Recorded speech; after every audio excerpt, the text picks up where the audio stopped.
Am I streaming it? I hope so. Because I wanted everyone to see that, just to let them know I'm sick. I had an English teacher there, and they assigned us one of these same kind of writing prompt things, and it was like, okay, write a 10-page short story. It can be double-spaced, it's fine. Which isn't really that much, not many words or whatever in the grand scheme of things, and it can be about whatever you want. So I was like, bruh, I gotta write 10 whole freaking pages. Do you understand what this is going to do to me? I'm going to cry. So I saw this Calvin and Hobbes comic, and I decided to utterly plagiarize the idea. So there was he has a writing prompt, obviously, Calvin. So it says, when I grow up, I want to be an inventor. First, I will invent a time machine. Then I'll come back to yesterday and take myself to tomorrow and skip this dumb assignment. And that inspired me. So I was like, okay.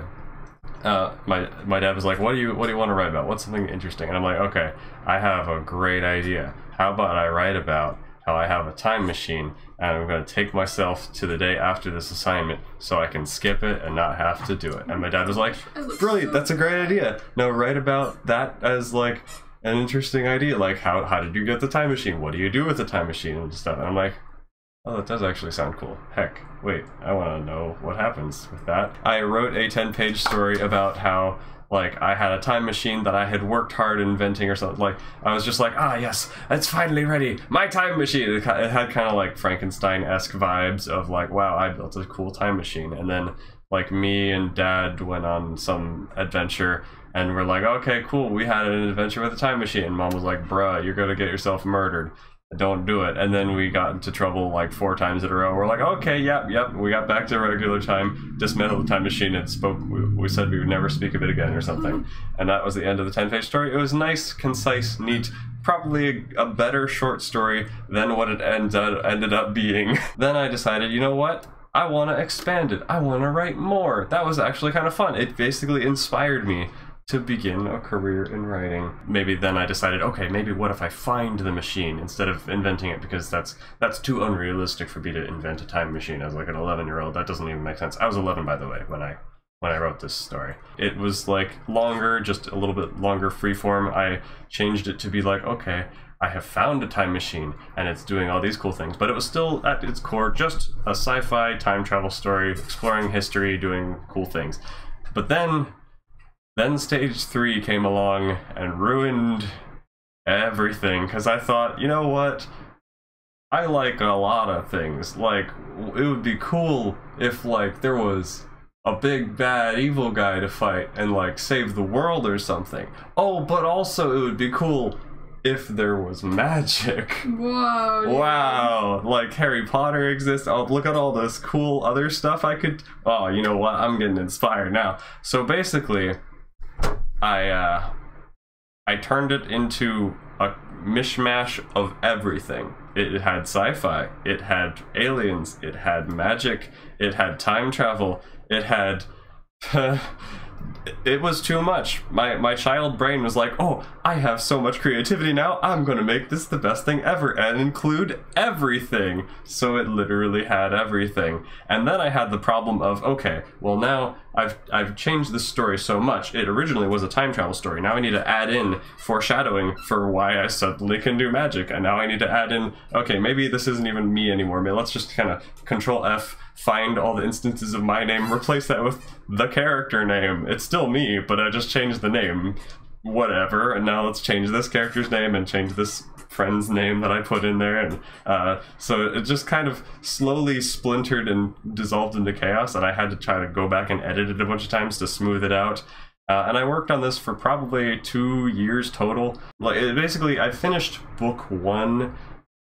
It was going to be a trilogy because, of course, every young adult book that you write has to be a trilogy. Always has to be a trilogy. So this was going to be book 1. I finished book 1, finished, quote unquote, because, you know, it's a mess, and, you know, you can't really finish a time travel story until all 3 books are finished. That's why I never really got around to letting you guys read it or show it off or anything, because I didn't want to, like, go, oh, it's going to change. It is the same as the whatever. Azkaban thing, right? Yes, it's the I'll finally get to know! Oh my god, You'll I'm so finally excited. get to know what the heck Azkaban is all when about. I was a child, Ethan would like say like a little something about his story, just like a little hint, and then we try to ask him about it and be like, oh, I can't tell you. Spoilers. It's a secret. And I was just like so annoyed. I was like, can you tell me what this story is about?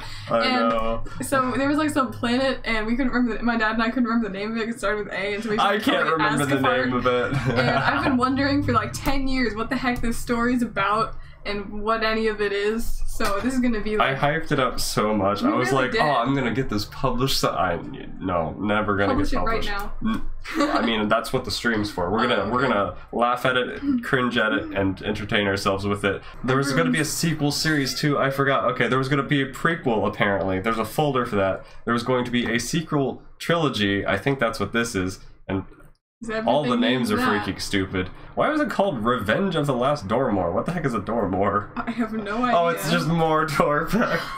Oh no. This is the level of creativity I had. I'm so sorry. It is 177,000 words long. The Half-Blood Prince is less words than that.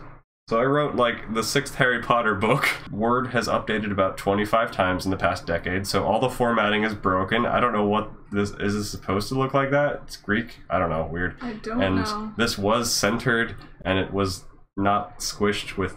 It was supposed to be the cover.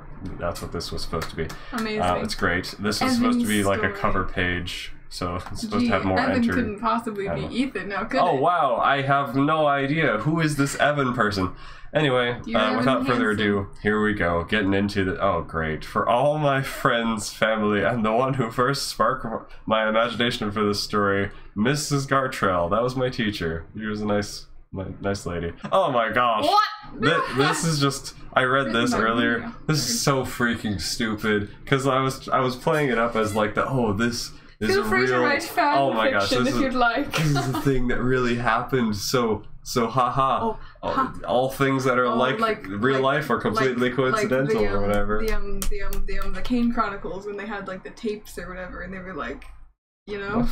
I don't remember anything from that. Okay. This book was written by many authors, was it now? Some were better writers than others, but nearly every one of them had an exceptional memory that allowed them to recall the most insignificant details of this tale. Bruh. And do they all write in the same tone and voice? All of them. Oh wait, no, there's an explanation for that. The point of view in the story shows whose memories were recorded there. After all the necessary sections were compiled, which took a lot of effort, Evan Thompson... name Ethan Tyson, who went through and tried to make the whole thing have a uniform writing style. That's how it explained. Why is this even a disclaimer? Who needs any of this thing here? This doesn't exist, or doesn't need to. 20 years after the hereafter transcribed events occurred. What is that mouthful? All the contributors for this book agreed that it is finally about as ready for publication as it will ever be. We now release this unbelievable and semi-unverifiable historical account to the public. Let them do with it as they see fit. The heck? Bruh. I hate everything. Oh no. It's got a prologue that's like from or like an excerpt from like the second book or something. Whoa. Which I never finished writing, or the third book, which I never finished writing. Well, Johann, I'd say that was one of the stupidest things you've ever done, I told him. Coming from the guy who got himself stranded by a time-traveling goat, he retorted sullenly. I suppressed a grin at the ridiculousness of his technically correct statement. At least I didn't get amnesia due to getting my head bashed by the nose of the Great Sphinx, I returned as he leaned against the wall of our dark, slimy, ancient cobblestone jail cell. Jeez. That was not my fault. Whatever spell-shooting magical lunatic that knocked the Sphinx's nose off is to blame. It came out of nowhere, he argued. Of course it did, Johann, I replied, rolling my eyes as I continued to search for one of the many escape routes this old cell must contain. Every sentence is making me want to die. I can't read it. To every problem, there was a solution. To every cell, there was an alternate exit. Of course, this wasn't a real cell, though both Johann and I had been in real cells before. At the moment, we were in intense training, courtesy of our friend and mentor, Gwen, who is now taking on the role of our executioner? Johann had decided that he had enough and was sitting against the wall of the cell in defeated frustration. We'd been worn out by Malazoric's attacks and the threat of the end of the world, not to mention our vigorous training, as we traversed the globe in a suicidal attempt to gain the attention of the unimpressible leader of an alien planet. Oh boy. Of course, even if we could get his help, his sorcery would be little aid against Malazor's rapidly growing army. I think I'm just too tired to read properly. That was written right, I just couldn't say it. Things seemed pretty bleak. It did come out of nowhere, Johann trailed off with little conviction. I turned to look at him. The little yellow flecks of sulfur power that were clinging to his skin and hair made him look like he had a disease. He looked truly pitiful, sitting in the slimy cell, arms crossed over his once large, now deflating belly, bags under his half-closed eyes, and black curly hair in disarray. Are you done? I asked him, planting my hands on my hips. He merely grunted in reply. You know as well as I do that Gwen isn't going to let us go to bed until we get out of here. Then we'll sleep in here. What do I care? Johann asks, closing his eyes. Don't give up hope, Johann, I told him, meaning it as much for the present as for our entire situation. We can still do this. I just... You want to read that? I'm scared of that. I saw it and I had to look away. Confused? Good. Get used to it. Most of the major... Why? I don't know! That doesn't make any sense! Guys, Why? this is deep, I promise. This is so cool, you're gonna understand child later. brain going, look, I did a thing, I am guys. good writer. Look how cool I'm doing things that are gonna happen. Oink. Yeah. If you're confused, it's not because it's bad, it's because you gotta wait for it. Yeah, exactly. That's basically the reason I didn't let you guys read it. I was like, hold on, you gotta wait for it to be perfect, and then it'll be good, okay? Most of the major explaining happens in book 2. If you don't think you can wait that long, just think of what we had to go through. Not only were we confused as you for goodness knows how long, but we were nearly getting killed on a daily basis during our attempts to make sense of everything. Okay, sorry for ranting. I guess I should just start at the beginning of our story, so you wouldn't be totally confused. Yeah, I think it's like totally confused. Well, I wanted to scream it. Totally! Italicized and you underlined. Okay, why did I have, like, this prefix, this prelude, this extra disclaimer, and now a forward? Why do I not want to start this story? I don't know. Bruh. You're too embarrassed already. Freaking... Some people like to put themselves in dangerous situations, searching for the adrenaline rush so crucial to their lifestyles. Others like to do crossword puzzles and sit around for fun. Still others are a mixture of both, sensibly having fun at the movies or something. Me? I was my own type of person. While others went snowboarding or played mini-golf, my friends and I like to time travel. As all boys probably have, I have always fantasized of adventure, beating up bad guys, of having superpowers, meeting book characters. Why not all at once? Becoming a hero and saving the world from various forms of destruction. What happened to me was incredibly similar, yet totally different. I'm not like other girls. I had always wished for something abnormal, unexpected, and extraordinary to happen in my life, and I had always wanted to have an adventure, but who could have foreseen what happened to me? Question mark, exclamation point. I don't know, who could have foreseen?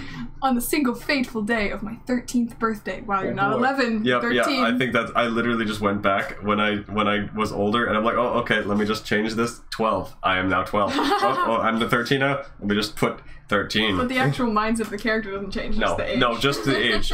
Only the You're age like changed. 97, but the writing still remains the same. Yeah. On the single fateful day of my 13th birthday, my life changed drastically, unexpectedly, incredibly, and amazingly. Since then, my life has become a blur of danger and life-threatening situations, such as meeting a wizard, nearly dying thousands of years before I was born, developing strange powers, and getting into the middle of a battle with the so-called evil one. But my life wasn't always like that. I was once a perfectly normal... Okay, well, maybe not. I'm not like other boys. Anyway, I used to be semi-normal, but... so much. I'm not like other girls that I've seen. I had such a thirst to prove myself. I'm so dumb. That's a new... I'm so dumb. Okay, well, maybe not. Anyway, I used to be semi-normal, but as you may have guessed, the hero of this tale, me, was not normal at all, even before I discovered the machine. The day I found it, I became yet another clueless normal person that something extraordinary happened to, thus beginning my journey as the hero of this story. However, this story cannot possibly all be told in one book. Therefore, three definite sections... What? Therefore, 3 definite sections into which our adventure happened to fall are... What am I reading? In which our adventure happened to fall are separated, forming a trilogy that tells our story minus some loose ends that may yet be tied up soon. I don't know what that was. The story begins here, on a perfectly normal vacation that just so happened to encompass the day of my 13th birthday, during which I made a discovery that changed my destiny irreversibly. My life would never be the same again. It says the story begins here on a perfectly normal day, the day of my 13th birthday, and then it doesn't start there. Chapter 1. Meow! My rather annoying alarm cat rang out. I groaned and opened my eyes to find— oh, I didn't change that name. To find Mocha, oh my gosh! The real name of my Siamese kitten, licking my hair repeatedly. He's dead now. He is, I'm sad. My cats loved me for some reason. Okay, odd fact to report. In fact, most animals did, which was You're a Disney princess. Which was strange? Why is it strange They're supposed to hate me. Wow, why do animals like me? That's weird. I'm not like other guys.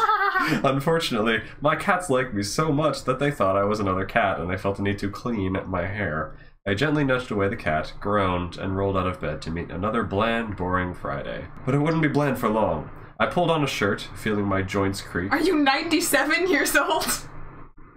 I was a really gifted 11-year-old, okay? And I walked out of my room, which I also use as a freaking laboratory. Did I not change that? I'm a hopeless nerd. Oh my freaking gosh! Please kill me. It's amazing. I love it. Oh my gosh, there's me. Yeah. I forgot. Apparently. Okay, you always used to be annoyed that I told you that I like. He told me he made me the annoying character. Well, you were like when I was writing, you were. How old were you? You were like 7. So I was little. You were very annoying. You were very annoying at the time, and therefore I wrote you as super annoying, and I updated it to make you slightly less annoying because you got so angry at me for it. But I don't remember. I'm sure you're still angry. somewhat annoying. My younger sister Ashley tackled me and screamed out a pretty typical morning greeting, considering that it was Ashley giving the greeting. We get to go to the Grand Canyon today, you crazy alien from Pluto! Wait, I guess you should do the girl voice. Oh. We get to go to the Grand Canyon today, you crazy alien from Pluto! From Asgard. From Asgard! She shouted at the top of her lungs through a cardboard toilet paper roll while smacking me furiously with a pillow. That is kind of accurate for fair enough. me when I was 7. Wait, how do you tackle me while also I tackle you, I bonk you, and shout it? You're gonna like bonk your tooth out and... I'm the real hero of this story. You have main character energy. I am the main character. As if I didn't know, Mom and Dad had decided to take us to the Grand Canyon during spring break, which would begin after school that day. Ashley had been freaking out about the trip for weeks, for the wrong reasons though. She didn't even care about the canyon, only liking the excessive restaurant/gift shop visits and change of scenery for a few days to break up our otherwise monotonous life. But her enthusiasm rubbed off on me regardlessly. That's not a word. I was trying to argue with the red line. I was like, no, this is a word. I'm confident this is the word, so I left it in to spite it. I did want to see the canyon, but there was some nagging force pulling me towards a nearby landmark as well. The Arizona Meteor Crater. Oh, the Meteor Crater. I had felt some kind of connection with it ever since I had first read about it. But during the past month, I had found it intruding upon my thoughts relentlessly, staying in my head continually, and making it impossible for me to stop thinking about it. It was strange. Very strange. I like how you literally underline things instead of like italicizing. I'm not like other writers. I used to do that too when I was writing as a kid, I think. I figured I had just read too much about it and it was stuck in my head because I thought it was cool. Oh, I'm sorry, I forgot. Introductions before... Bruh! Tell the story! Let me tell you my entire backstory. Oh my freaking... I'm probably going to. I was born in California, in the United States of America. Unfortunately for me, on the day of my birth, a small earthquake caused the hospital I was born in to partially collapse. That's not accurate to reality, just FYI. I was dug out of the rubble after about an hour after the building collapsed. Wow, okay, just leave that infant in there for a while, that's fine. Yep. And I wasn't breathing anymore and had no pulse, according to the doctors. Well, he's just built different. The doctors were sure that I was totally dead. Totally dead. Strangely, they could find no physical injuries or birth defects, maybe diseases, the fact that a building fell or anything that could have been the reason for my death. The reason for your death is you were in a building crash. Maybe the earthquake. Why did they do like a full autopsy on me and not go, oh yes. We found him in the rubble of a falling building. I don't know what happened, Why is he man. dead? Probably got hit by a rock or something. Oh my gosh. Wait, I lost my place. I randomly died at the table. Yes, I randomly died. How did I die? Bruh. I don't know, I can't figure it out. But I didn't stay dead. No way. Amazingly, after the doctors had convinced themselves I was totally lifeless, put the stamp and everything and the toe tag, and they thought I died for absolutely no reason. I'm breathing again. Something had jolted me back to life, and to this day, no one knows what. Ex Machina. Yep, he was just built different since Kelly day Thompson then became very protective of me, and we moved across the country as soon as Mom was able to protect me from future tremors. That's just like the most That's so white bread name I've ever seen. Kelly Thompson. White Sorry if bread? there's anyone named Kelly Thompson, but it's just really like, is though. I hate it's like that. John Smith. I really don't like the name that I chose. For yeah, that's a little bit of a noof. Ethan has Also, a bit of a moon spirit's life in him. I'm not. EJ rolls a nat 0 on birth. Oh my gosh. Yeah, I don't think I explain this in the rest of the entire story. Because, like, it's supposed to be a big reveal in book 2 or something about how, oh no, I'm actually, like, reincarnated alien something from... Of course you I don't know, it's like some, oh yeah, the master of magic guy from, who, like, mastered all 5 elements because he's the avatar or something, and he's, like, super cool and knows how to do magic. That guy died at the exact moment I was born, and therefore the universe, like, reincarnated me, and...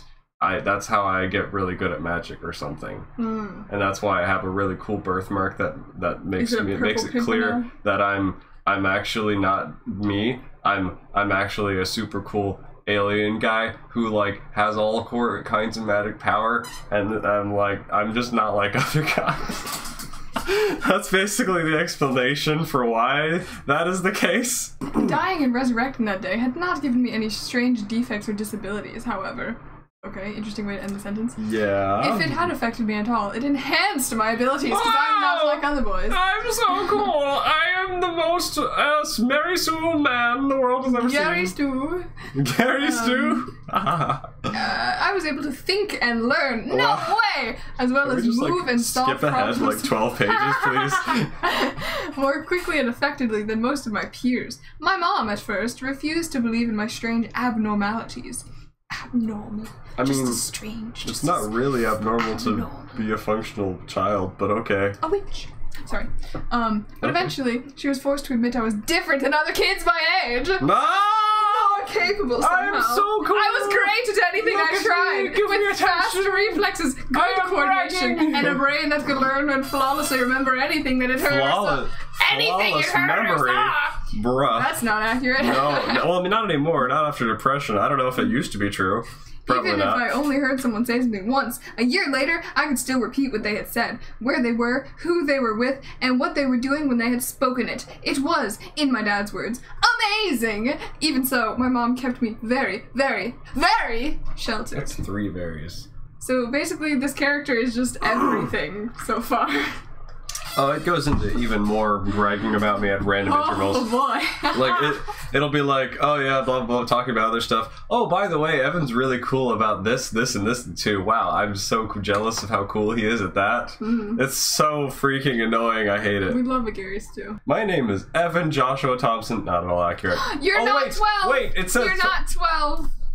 Hold on, it's because of the 13-year-old birthday thing. Oh. Okay, hold on. So I thought about that. I had a brain. But you said it started on your 13th birthday. Yeah, I lied. And I am a 12-year-old boy in the 8th grade. Wow, I'm 8th grade now? You an 8th grade boy. I call myself average, though most others wouldn't. I'm so humble too, guys. I'm so average. I've got dirty blonde hair, blue-green eyes, a freckled face, and almost a permanent smile. That's a comma to end the sentence. I'm so skinny that I could almost use a rubber band as a belt. And I'm 5.5 feet tall. Same. Though I'm still growing like crazy. Not same. I have a birthmark on the bicep of my right arm. I think I used to. Your sunscreen splotch? Yeah, whatever that was, it is gone now. I don't even remember what arm it was. I guess it was my right arm. I used to have a slightly lighter patch of skin, just barely noticeable, and I didn't know what it was, and I was like, ah, it's inspiration. I'll have a birthmark. That's cool. Whatever. I have a birthmark on the bicep of my right arm, which is usually covered up by what I what is usually covered up by what I usually wear, jeans and a t-shirt. I'm also strong for my size, and I'm almost fearless. Of course you are. I love combat training. Yeah, of course. Who does combat? And I collect weapons as well as practice using them in situations I think up. How does one? You but more on that later. A man in front of you and you stab him. I've taken no gymnastics training. Can you mention some flaws, perhaps? I know, right? Sometimes my fatal flaw is pride. Just kidding. I don't have one. I've taken no gymnastics training of the sort. Or training of the sort, but I have natural acrobatic abilities. Of course you do. Like my ability to... That's not a natural ability to juggle while riding a 6-foot tall unicycle. That's trained I was by born and I was able to do that after I got resurrected from the building. As a baby, yes. I'm a whiz with playing or programming any kind of machine. Playing a machine? Okay. I'm so creative that my brain never shuts off, always getting new ideas that I have to write down unless I forget them. I thought I had a perfect memory! A flaw! For this reason, it usually takes a while to get to sleep. Did you have narcissistic disorder when you were a child? What is narcissistic? What is it called? Narcissistic personality disorder? Is it called something else? I had something. I don't know what I had. I do remember that I was a terrible child, though, because really? I mean, I used to get, you know what, I used to be the bad child, and I would get in trouble all the time, and I'd like mess with you and kind of like manipulate you because you were, you know, you were dumb and you were small, and that made you an easy target. Whoa, so, Ethan's a master I remember when I told you I was a witch and everything, and that was the day that you first decided to like refuse what I was telling you, and I was like, hey, it's not as fun when she's like, she has a brain of her own and she decides not to do what I want. That's not fun. Hey, so that's when it stopped being as fun to mess with you, and I don't remember things that you told me that I But before that, I was a terrible child. I would get in trouble all the time and do whatever I wanted to. I was real bad. I was homeschooled all my life until the year before last, and now I go to real school, where I am proud to say I receive all A's. Wow, more bragging. Can we please get to the story? It's just like 10 pages of just everything great about you. I love reading, especially school books and science textbooks, which, by my doing so, I've picked up a million useless but cool facts about pretty much anything you can think of. I also enjoy reading and writing adventure books. I'm the perfect role model for all nerds, and yet I still have all friends. Nerds should be like me. I'm a mix between several strange personalities. My parents often tell me how proud they are of me, since I don't get into trouble, I get good grades, and I'm practically a perfect child. There it is. In every way. What is this? I don't know. You know what? I figured it out. Okay. This is my wishful thinking. This is what I wish I could be, because in stories they don't have to be reality, so I can just write, oh yeah, I'm totally cool, guys. Cries inside. Yeah, insecurities are coming out here. I want to kick 11-year-old Egypt. I do too. And here's some really interesting things that make everybody think I'm from another planet. Corky. I don't like ice cream, popcorn, soda, listening to music, or watching TV. I'm not like other Malays. I also don't care the slightest bit about any kind of sport, playing or watching, though my dad forced me to do cross-country running for a year because he thought it would be a good experience. Not only that, but I'm not really interested in girls. Yes, I know that I'm considered insane by most people I know, but that's just the way I am. My friends at school sometimes have trouble finding things in common with me, and they make fun of me for my lack of cultural knowledge, which annoys me. But I thought you were perfect and everyone loved you. That too. I'm misunderstood, but also totally understood. I don't know. Everyone loves I want to have my cake and eat it too. Yeah. My family lived in North Carolina for years, in which time my sister was born. Man, why are we doing this when I'm 6? I was not born in North Carolina, but okay. Our house sits on top of a large dirt hill. Why would you We live on a dirt hill. That? Just a big hill. An oasis of trees, and the only grass for miles in a beautiful red-tinted mini Sahara. What is this? Sahara, formed from the vast expanse of Carolina red clay. I live at an area where people are building new houses in the middle of nowhere. Where did you think we lived? I am, like, what? I think I interpreted our berm and the fact that there was construction nearby as the middle of nowhere. The location of our custom-built house, not custom-built for us, but custom-built for someone else, yeah, makes us kind of isolated. It makes our house private. No noisy neighbors. Cue the dog next door. And no car accidents right in front of your... Cue the car accidents right out in front of our house. Yeah, so time travel. I knew there would be car accidents. Yeah, there's literally car accidents all the time, like, right there. Literally one house away, constantly. Uh-huh. You go to school, then you have to deal with being woken up at 4:30 in the morning by a bulldozer and needing to drive 4 billion miles to get to the nearest grocery store. This is the house I've been sheltered in for a long time. To me, it's home. Wow, Ethan being like Rapunzel right now, being stuck in his house. Enough about me. Yes, please. In fact, probably way too much. Yes. I realize this is a book about my adventure, not my autobiography. Then why are you making it that way? And by the way, I'm perfect. But I'd rather not leave myself up to the reader's imagination, since because I'm a real person. Back to my story. After fending off my sister's assault, that was so long ago, it feels like 10 days. That was today. I sighed at her annoying childishness and lifted Ashley off me, then headed downstairs for breakfast. School was a nightmare. We learned absolutely nothing. I was the only one interested in learning, because I'm perfect. I'm not like a voice. On the last day of school before a major break, so the teachers allowed the students to talk for the whole class.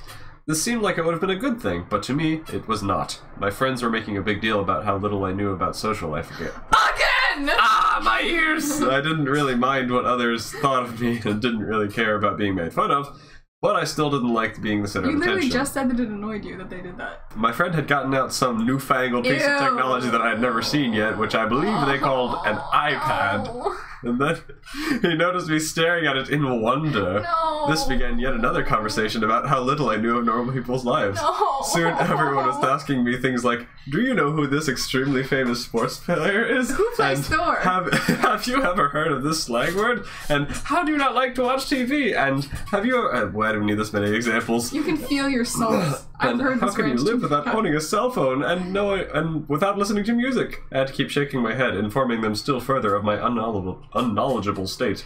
Even my friends were laughing hysterically at me, which I didn't really mind, but didn't really like either. When school ended, everyone else in my grade was in a good mood, and I was not. This is the only part that actually isn't exaggerated in the slightest. Yeah, but you can really feel not. how... It's got that energy of, like... Yeah.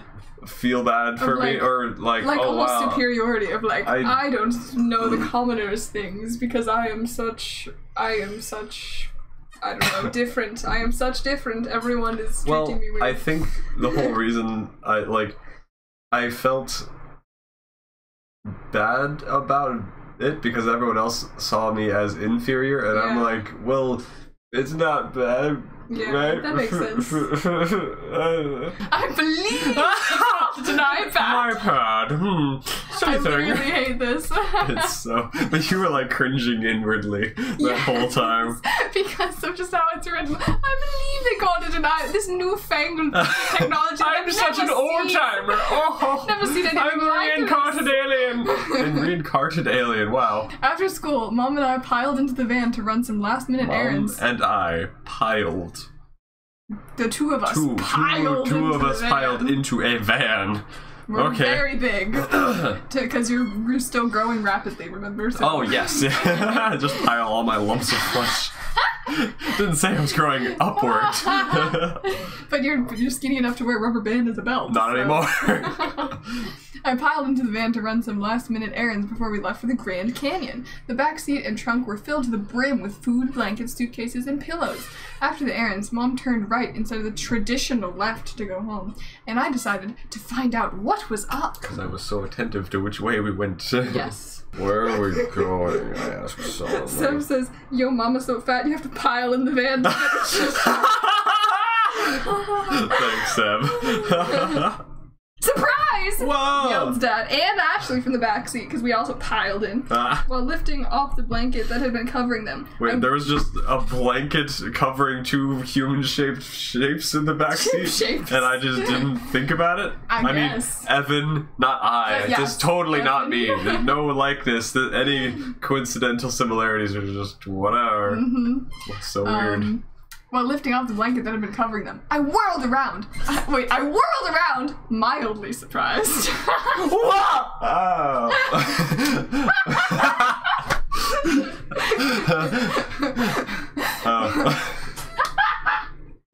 Oh my gosh. I am so surprised. Hello. I don't even know how to be mildly frightened. Whirled around, but only mildly. Mildly whirled. Okay. It's like someone pulls the cord on a Beyblade, just like just falls. I'm dying. Okay. We're starting the drive now! The sooner we leave, the earlier we get there, Dad exclaimed. We've already packed everything you could possibly need, and we locked up your lab just in case. I have a lab. Dad, Why do I have a... Is that like a remnant of like the... Of like the original, oh, I created a time machine thing? Or is that literally like, I was like, oh, I technically have a toy microscope, therefore I'm gonna call my room a lab. I sighed, half in exasperation at not being permitted to pack for myself, and half in exasperation and half in ecstasy at finally going. Demonstrate that, Ethan. How are you half exasperated and half What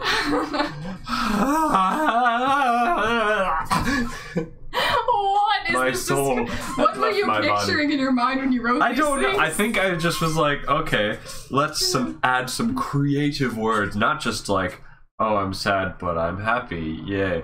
I think I was like, oh, how can I make it, oh, exasperated. Ecstasy! Ecstasy is far too strong of an Has emotion. anyone felt ecstasy at I'm gonna go blow my nose, but driving not for bother 9 everyone hours with to go to the loudness. Grand Canyon? My bad mood instantly disappeared. During the 4-hour car drive to the first meal stop, which ended up as several 40-minute car drives because of Ashley's small bladder. He's just making things up about me now. That never happened. It might have. How dare I be a child? How dare you be an average child with an average bladder size? Yeah, I'm like 4 and you're like, how dare you have a small bladder? You must be strong! You must be perfect like me! Let me also tell you, my bladder was very large. I have an exceptionally large bladder. The doctors were like, wow, how is his bladder so large? It's clearly not because he has a balloon in it from when he was, I don't know. Oh, what was I gonna say? I was gonna say something. Oh, we also need like a counter of how many times I get roasted. And like, I bet it's not gonna say like a single positive thing about me in this entire story. Number of positive or negative, number of negative things for EJ, number of negative, positive things. You know what I mean. Yes. During that drive, I looked through my 8th grade science textbook for information on the Arizona meteor crater. I am sure that an 8th grade science textbook will have so much on that specific topic. There wasn't much. Okay, realism. I borrowed Dad's laptop after a while, and I looked for more information on the meteor crater. The entire flight. Wait, we're flying now? When did we I was gonna say, our car started flying? We have an amazing car that I invented with my super amazing, perfect magic talents of laboratoriness. We've got the Jetsons car now, bro. Seriously, are we on a flight now? When did that happen? Okay, I think we got to the airport, got on a plane somewhere implied within there. But I only found on one thing that could have any answer as to why I had felt a connection with the crater. There was an official website for the crater, and there was one small thing at the bottom that read, "There is a top secret project in progress at the meteor crater. Details have been classified and are confidential to the public. That's why we're announcing it, to say, hey, by the way, there's a secret. We can't tell you, but there's something we can't tell you." That's why we're telling you. I felt that this information must have something to do with the connection I felt. But if I hacked an official website, something that I can clearly obviously do because I'm so talented with computers, then I could get arrested. I obviously decided not to risk it after deciding to poke around. Wait, I obviously decided not to risk it, rather deciding to poke around at the actual crater and try to not get in trouble. After arriving forever later, good writing, or at least what felt like it because of my sister's constant jabber. Oh, roast Good counter. grief. We found a hotel, unpacked, and tried to shake off the jet lag. Why is it in quotes? Some sleep I think. Oh, we'd driven backwards through several time zones. We had driven. So we didn't fly. What is happening? We were driving, but it said flight. I think that's a continuity error. I think I just got confused. I am so confused. I genuinely don't know. Wasn't this like 2007? The next day, I woke up at 5 in the morning. I was still used to time. I'm such an early riser. I couldn't stop thinking about the crater. I felt like the connection with the crater had grown stronger over the night. I found Mom on the balcony of our hotel room, and we sat watching the red sun. Sounds kind of scary. Peek over the horizon, beginning another day in the scorching Arizona desert. Mom and I began talking about what we should do first. I told her about what I'd been thinking during the past few days, but this seemed to make Mom oppose going to the crater, for some reason. Once Dad and Ashley woke up, we went to the ground floor for breakfast. Okay now, Mom dictated as we buckled up in our van. Since the reason for this trip is to see the Grand Canyon, that's where we'll go first. But Mom! No objections, Evan! I'm sorry. I'm sorry, but I have several reasons, and I've already planned our schedule. Think of this arrangement as saving the best for last. Mom advised, seeming worried, and despite my protest, she wouldn't change her mind. That sounds like a great idea, I sarcastically mumbled as we began to drive towards the canyon. So I guess there really was no flight. We drove the whole way. We have our car there. I don't know what flight. You just appeared on a flight for like 2 seconds to Google something. Wait, hold on. Wait, Steph says, EJ, yes, I shouldn't hack into government server. That would be illegal. Also, EJ, I believe they call those straight going iPads. I don't know what an iPad is, but I clearly have the skills to hack into a government website. Oh my god. Or a government database. I don't know what I was planning on hacking. Something. I didn't know how technology worked. Clearly. Clearly not. The next few days were not enjoyable. Though the canyon was amazingly spectacular, Ashley found a cool fossil, and we hiked all the way down to the bottom. All I said while we were there was, very nice. Very nice. Oh, I think I'm like, very nice. Like, actually distracted and not paying attention to the grand freaking canyon. And my mind kept drifting back to the crater. I was continually researching, and my feeling of connection with the crater grew stronger each day. Why are you like dating this crater? I'm so confused. Dating this crater? Yeah, you feel so connected with it. It's on your mind all the time. We have a song. You have a song with the crater. Yes. It was like a constant ringing in my ears that grew in intensity with the rising of the hot Arizona sun. I think you just said that exact sentence like 2 paragraphs ago. The day of my 13th birthday. The day I got expelled. Sorry. The day I got expelled. We finally went to the crater, despite my mom's attempts to get us to go home before seeing it. She tried to pull a sneaky on us. My life would never be the same after what happened to me in that crater. My feet hurt, Ashley complained for the zillionth time. Whoa, that's a lot of times. You just hate me so much. I hated you so much. Dad lifted her onto his shoulders to her enormous delight, and we continued walking along the bottom of the crater, following a self-conscious tour guide named Justin. Poor Justin. Save Justin 2021. Though we had come early in the morning, the sun had eventually reached down into the crater, beginning fire!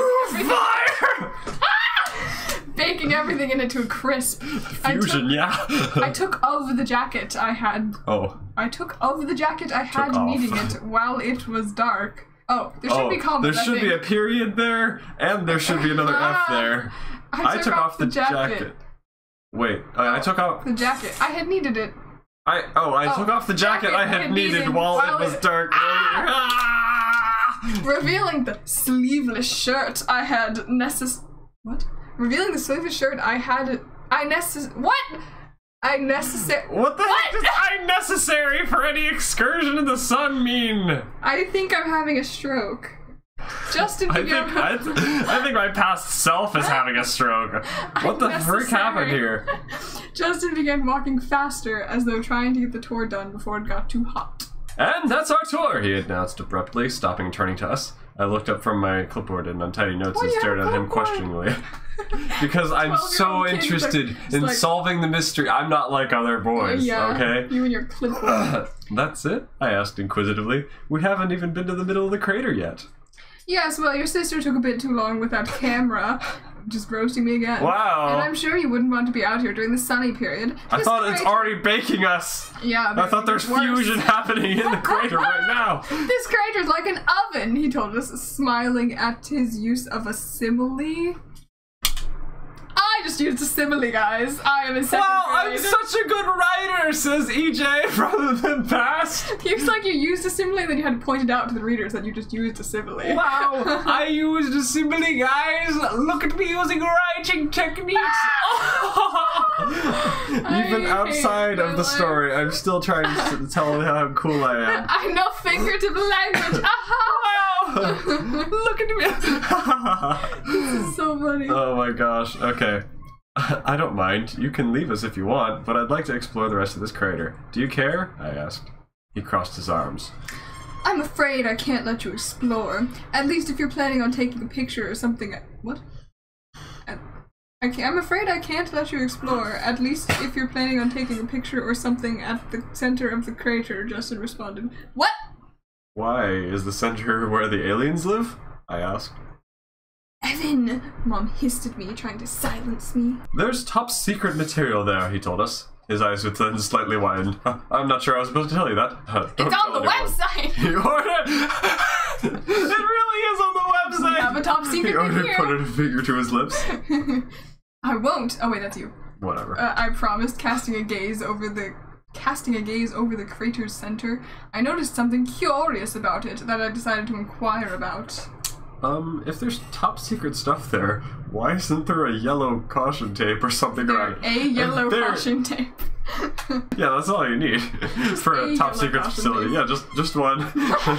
We're trying to make it as inconspicuous as Justin cut himself off, stared at me blankly for a moment, then slapped his hand over his mouth to stifle a curse. Mom grabbed my shoulders and began to firmly guide me away, but I stayed put, so she was just like, I can't move. No, I am immovable. I am stronger than you too. I am so muscled at 12 years old. Muscles bulge from my flesh. I am now 13. Level up. The ringing in my ears had grown so now I almost couldn't hear.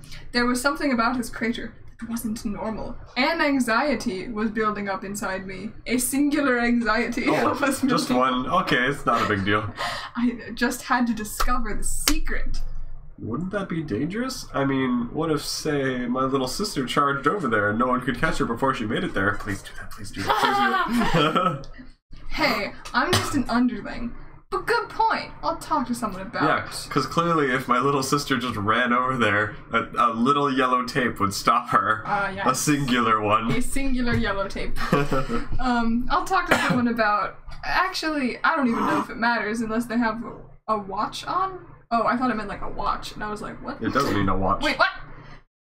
What? Okay. I'm supposed to be confused, guys. I'm supposed to be. I mean, they might notice something strange, but even the experts can't. I mean, you know what? I've got no idea what's over there, so let's just drop the subject. Justin sputtered nervously, then deliberately dictated, what? Do I feel the need to, instead of said, I'm like, okay, first he's sputtering nervously, then he's talking with like more determination. So I'm gonna say he sputtered nervously, then deliberately dictated. But instead of like putting it in between the different like points of speech, you just put it at the end. Yeah, just all at once, because why would I interrupt his quotation to put he said and then put another thing and then he said again? Why not just do it all at once? Yeah. Get it out of the way. And if you write like a long speech, I'm you just so put, much like, better at 12 writing than everyone else. At the end. You just say like he started off nervously and he became more confident. Yeah, and we can also apply that, like just put all the punctuation at the end, just scoop them all and put all the dots at the end of the book. It's like Morse code. And you can sprinkle them in as you feel like. Yeah. Could you at least tell me what you think is going on there? I nagged, never taking my eyes from his face. That's creepy. He looked at me, eyes averted from my face. I seemed to be making him uncomfortable for obvious reasons. Can you at least tell me what's going on in there? The sky was the key to my troubles. Well, I'm not really supposed to, and I assume he noticed my birthmark, otherwise he'd never seen an arm before, because his eyes nearly popped out of his head and his jaw dropped when he looked at my bicep! What does He this seemed bicep scared look like? of me. Why does it Yeah, make why did it him not freak describe his birthmark yet? I don't know. I don't know. It described everything else in the world, it's not the birthmark. He seemed scared of me. Reverend, for some reason. Reverend? What's your name? Bruh! Oh, yes, timidly. Oh no, it's the guy who's good at everything! It's the main character, Mark! It's the Gary Stu! His name is Gary Stu. Your biceps is fire syrup. Your bicep! Oops, I unintentionally dictated! I'm dying! Because the child is ripped like a god! This is so good. What's your name? He asked timidly. I confusedly told him my name. Thanks, Oceana. What? Gotta confusingly tell him your name. Bob. Bob? Is my name Bob? Hold on. What's happening? It doesn't say what you said, it just says I confusingly told him my name. Evan Thompson? No. Why does that mean anything to him? I'm the reincarnated alien something or other. How does that name mean anything to him? I don't know. This guy supposedly knows something about something. He drew in close and whispered. I am a child. Stranger danger! Stranger danger! Holy heck, what's happening? We've been waiting a long time. He backed away again and now to the four of us. I need my axes. Right. But you've got to stop staring at me like that, and you can't tell anyone what you hear. Understand? He uttered while glancing warily at me. What's happening? Okay. Well, alright then. Yes, sir, I agreed tentatively. I was suspicious. Oh, I was suspicious now. What could my birthmark mean to this guy, and why would it give me license to hear top secret information? Good question. I suddenly felt an element of danger. We were playing with fire, and I was just asking to be burned by the fusion of the sun! That's a metaphor, guys! I have used a metaphor! Wow, it's not real fire! Just FYI. I believe there may be alien activity here, he whispered in a low voice. I leaned in closer to hear, and I could have sworn I saw him wink to me. Did you just wink to me? I am a minor. Over the past month, weird things have begun to happen. Watches stop working, and compasses go mad there. The dust seems to be magnetic, yet our metal detectors and excavations find nothing. If you have so much as a key in your pocket, the ground will pull it and you to the ground. It's dangerous. You will lose your pants. The peculiarities have been growing every day. And the dust is now so strange and magnetic that the government orders there to be no one setting foot in there unless it all stops. That's why they don't have the caution tape. You can't go there because sorry. Oh my gosh. And also, don't let anyone know I told you this or that I let you go down there. Got it? He ordered. Why is he letting us go down there if it's dangerous? I don't know. Okay. Then he walked away with a wink. Oh wait, I forgot because he knows that I'm the weirdo crazy. The guy that's the guy. The thing that's the thing. Yeah. With the wink, and I stood there, bewildered. I looked at the center of the crater, studying it momentarily. I overuse the, oh yeah, they actually know things trope way too much. Because this guy knows things. It turns out that, like, 1, 2, 3, 4 other people just happen to know things that they shouldn't. And they don't explain. No one explains things to the main character until book 2 or something. What? So, like, nobody explains most of what's happening. Oh, boy. And you're just like, okay, well, they apparently know what's going on, but they don't reveal the secrets yet. Wow, I wonder why. I looked at the center of the crater, studying it momentarily. It seemed safe enough. I turned back to Justin. He wasn't there anymore. He had vanished! What? Was this guy not actually the tour guide man? What? Why is he even there if he didn't know who? Why was he? I don't know. Why was this mysterious man like posing as a tour? Wait, is he actually a tour guide? I don't know. He had vanished. I was now very wary, but I knew Mom would order us away for our own protection unless I went there now. I began sprinting to the center of the crater because there's no yellow caution tape. Mom and Dad started warning me against running towards somewhere that had been described as potentially lethal, then realized they'd have to catch me to stop me. Oh, they charged! I'm sure. Ashley close behind. I, panting from the long dash, then stopped quite close to the middle of the crater. I emptied my pockets from all metal things and made sure there was no metal on me. All I could hear was the humming in my ears. That was a comma splice, sorry. Yes. The dirt was calling out to me, telling me I was very close to a discovery. It wasn't actually the dirt telling me, by the way. That was another writing metaphor. To a discovery, to the climax of the past month's obsession. At the exact center of the crater, there was a 10-foot wide circle of differently colored sand. Mom and Dad ran up as I began to put my ear to the ground and sift the sand between my fingers. It was soft, yet heavier than expected. I don't like sand. Suddenly, all the metal objects I had just put down flew to the center of the circle, stopping at the crater's center. I hoped the magnetism wasn't pulling on the iron in my blood. What? That would be very bad. No way. That's the understatement of the century. Wow, my blood's currently being curdled. That's great. How are you panting while having godlike powers? What? You got tired? How dare you? I know. A flaw! I took a deep breath and stepped into the circle. The ground felt just as normal as any other ground, except it was vibrating slightly. After taking a few more steps... This ground feels very ground-like. The ground is... Wait, the ground is made of ground. Isn't that... The floor is made of floor. I don't know what I'm saying. I have no idea. After taking a few more steps, I was nearly there. The center. The source of my ears humming. Wow, I bit really my lip, contemplating.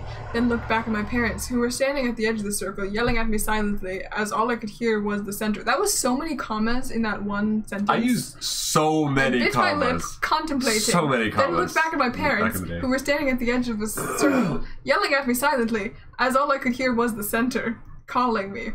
I stared at the vertex of the circle, held my breath, and stepped forward. The humming stopped, replaced by a silence that was deafening.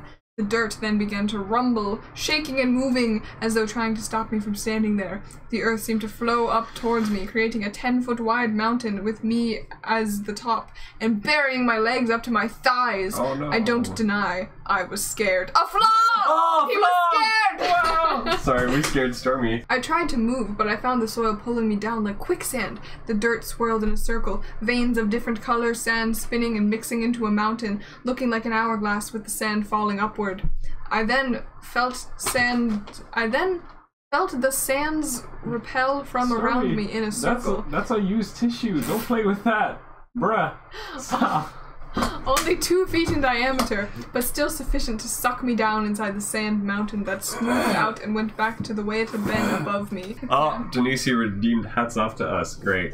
I'm Jughead Jones. I'm Farmer Hat McGee. I was still sinking through shifting sands, and I couldn't breathe or see. Oh, Flaw! He cannot breathe! He cannot breathe for sand! My feet poked out of the bottom of the whatever it was, and as the rest of me was spit out, I realized that there was an air bubble under the ground, like a cave. I free fell about 20 feet. I don't think I realized that that's probably enough to, like, break all of yourself. Oh wait, but I survived being crushed by a building collapsing on me. I'm probably fine. Freaking Spider-Man. I fell down to the bottom of the chamber. I landed hard on a soft sand floor nearly 100 feet under the Earth's surface. How did we go from 20 to 100? Well, I fell 20, but apparently I sank through 80 feet of sand first. You didn't die? I guess I don't need to breathe for that long. I was pretty freaked out now, as testified my racing heart. I found the flashlight from my pocket, which had been sucked down with me, and I turned it on. The opening had sealed above me, looking perfectly normal with no movement. I played my beam across the wall beside me, noting that I was in a perfectly cylindrical pocket of air with sand as the sides. It was just sand not falling in a perfect cylinder. Okay. Gotta update the chunk. Yeah. Oh no. Someone touches it. Crushed. My flashlight flashed across the surface of a smooth, silver, slightly glowing thing, which looked like an oval trailer with no wheels, sitting in the middle of the cave. This was it. I didn't know what it was yet, but this was definitely the source of everything. I cautiously touched it, and when nothing happened, I pulled on the door, which popped open. The humming stopped as I stepped inside, and with a sudden jolt, I realized that it really wasn't anything ordinary. Really? Wow! I realized this really isn't anything ordinary! The magnetic sand and the falling through a mysterious cave didn't give me any idea, but opening the door and stepping inside, holy heckin', this is pretty not normal right here. There was what looked like a huge flat screen TV built into the far wall, with one of those curve-around restaurant benches with seat belts facing it. In front of the bench was what looked like... Are you done? Sorry, continue. looked like one of those rocket ship control panels, except the levers and buttons were labeled things like now and then, here and there, through and behind, and there were also some strange ones like inside out and upside down. You can go to the upside down. Who the frick needs an inside out lever? This was a wacky machine, to be sure. I saw several dials and switches relating to time increments, such as BC to AD, the number and date of years, the number of minutes, and so on. I studied the controls a little further down, finding things relating to location, rotation, angle, and such. I didn't bother looking at the rest of the stuff. The interior of the strange machine was perfect and pristine in every way, Like just me. like me. Devoid of even the smallest grain of sand. Curiously, there was an extremely thin layer of dust and what I guessed to be decayed paper on the seat, which happened to be secured to the floor. I blew off the top layer, finding 4 old rotting pieces of parchment. The first one crumbled into dust when I touched it, but the second, in scrawling handwriting, had strange symbols etched into the page with no decipherable meaning. In fact, they seemed to move around the page as though they were fish in aquariums swimming around the sheet. That I robbed directly from Percy Jackson, I think. I can see it. Even the Greek-looking writing. Yeah. Then, as I shook my head in confusion at them and looked at their impossible characteristics, the symbols began to slide into focus, literally Percy Jackson, as though it was another language I had nearly forgotten, but had used all my life. It then Percy read... Jackson. Alpo Malakopi, whatever. Just cares? nonsense. We're gonna find out if this actually says anything just for funsies. Wow. Oh. What? Okay, apparently translating that to normal does not work. The rest of the page was disintegrated so much that I couldn't decipher what it had once read. Who was Lord Malazorg? Could this really be a time... Wait, what? So why Wait, is this supposed to be readable? It must have been readable at one point. It's just been literally lost. Also, can we talk about the name Malazorg? I know. It's so I don't even know how to find a name for a villain that's less intimidating. Like, it's just... I took Mal... Because, always gotta have Mal. Every villain has to have Mal. But instead of like Malakath or Malastair, or it's just Malazorg. Because Zorg is always an alien sound. It's sci-fi spacey sounding, yeah. Malazorg. Who is Lord Malazorg? Could this really be a time machine? I thought as I looked through the 3rd and 4th pages. But as I saw that the other pages showed all the levers and explained how to pilot the time machine, I didn't care about Lord Whoever. I was now fairly certain that I had found a time machine, and I had every intention of using it. That's terrifying. I put the papers carefully between 2 other sheets of paper on my clipboard, which I had picked up from the floor of the cylindrical cave. I walked out of the time machine. I then took another look at my notes on my clipboard. They looked exactly like the unintelligible nonsense that had been on the parchment. I blinked and shook my head in confusion, watching as my own handwriting emerged from the mass of swimming symbols. I stared at my writing, unsure as to what had just happened. My horrible handwriting looked normal now, commas, but it had... A flaw! Horrible handwriting! A flaw! But it had looked strange a second ago. Oh, I knew. I was dreaming. This was too crazy to be real. A time machine? Impossible. But how could this dream last a month? This strange... What? Oh, this strange connection with the crater, the trip, the research. Was that a dream? I pinched myself. Pinch a left-handed banana. Resulting in nothing. This was real. Wow. Now how was I going to get out of here? Use the machine? I'm convinced EJ's the villain now. Honestly, it kind of sounds like a super narcissistic guy who finds a time machine. A rumbling began to shake the place I was in, and I looked up. The roof collapsed in a shower of sand. Oh, my eyes. It gets everywhere. And I was buried up to my neck. Hold up. We sank through the ground 80 feet. There's 80 feet. But only like 4 feet of sand collapsed. Yeah, but only enough to like cover me to here. How convenient. Volume and physics be darned. Buried me up to my neck. I shook the sand from my closed eyelids and blinked in daylight. The ground the machine and I stood on elevated, leveling out with the normal ground. Okay. So the machine was on ground level. The sand spread out, and I was freed. I relayed my travels to my parents, who were weeping endlessly because of my disappearance under the sand.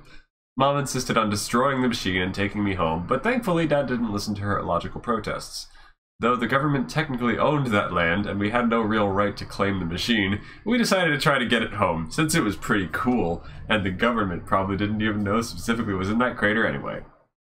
Our only logical claim to it was that the machine had revealed itself to me alone, which is something unique about us.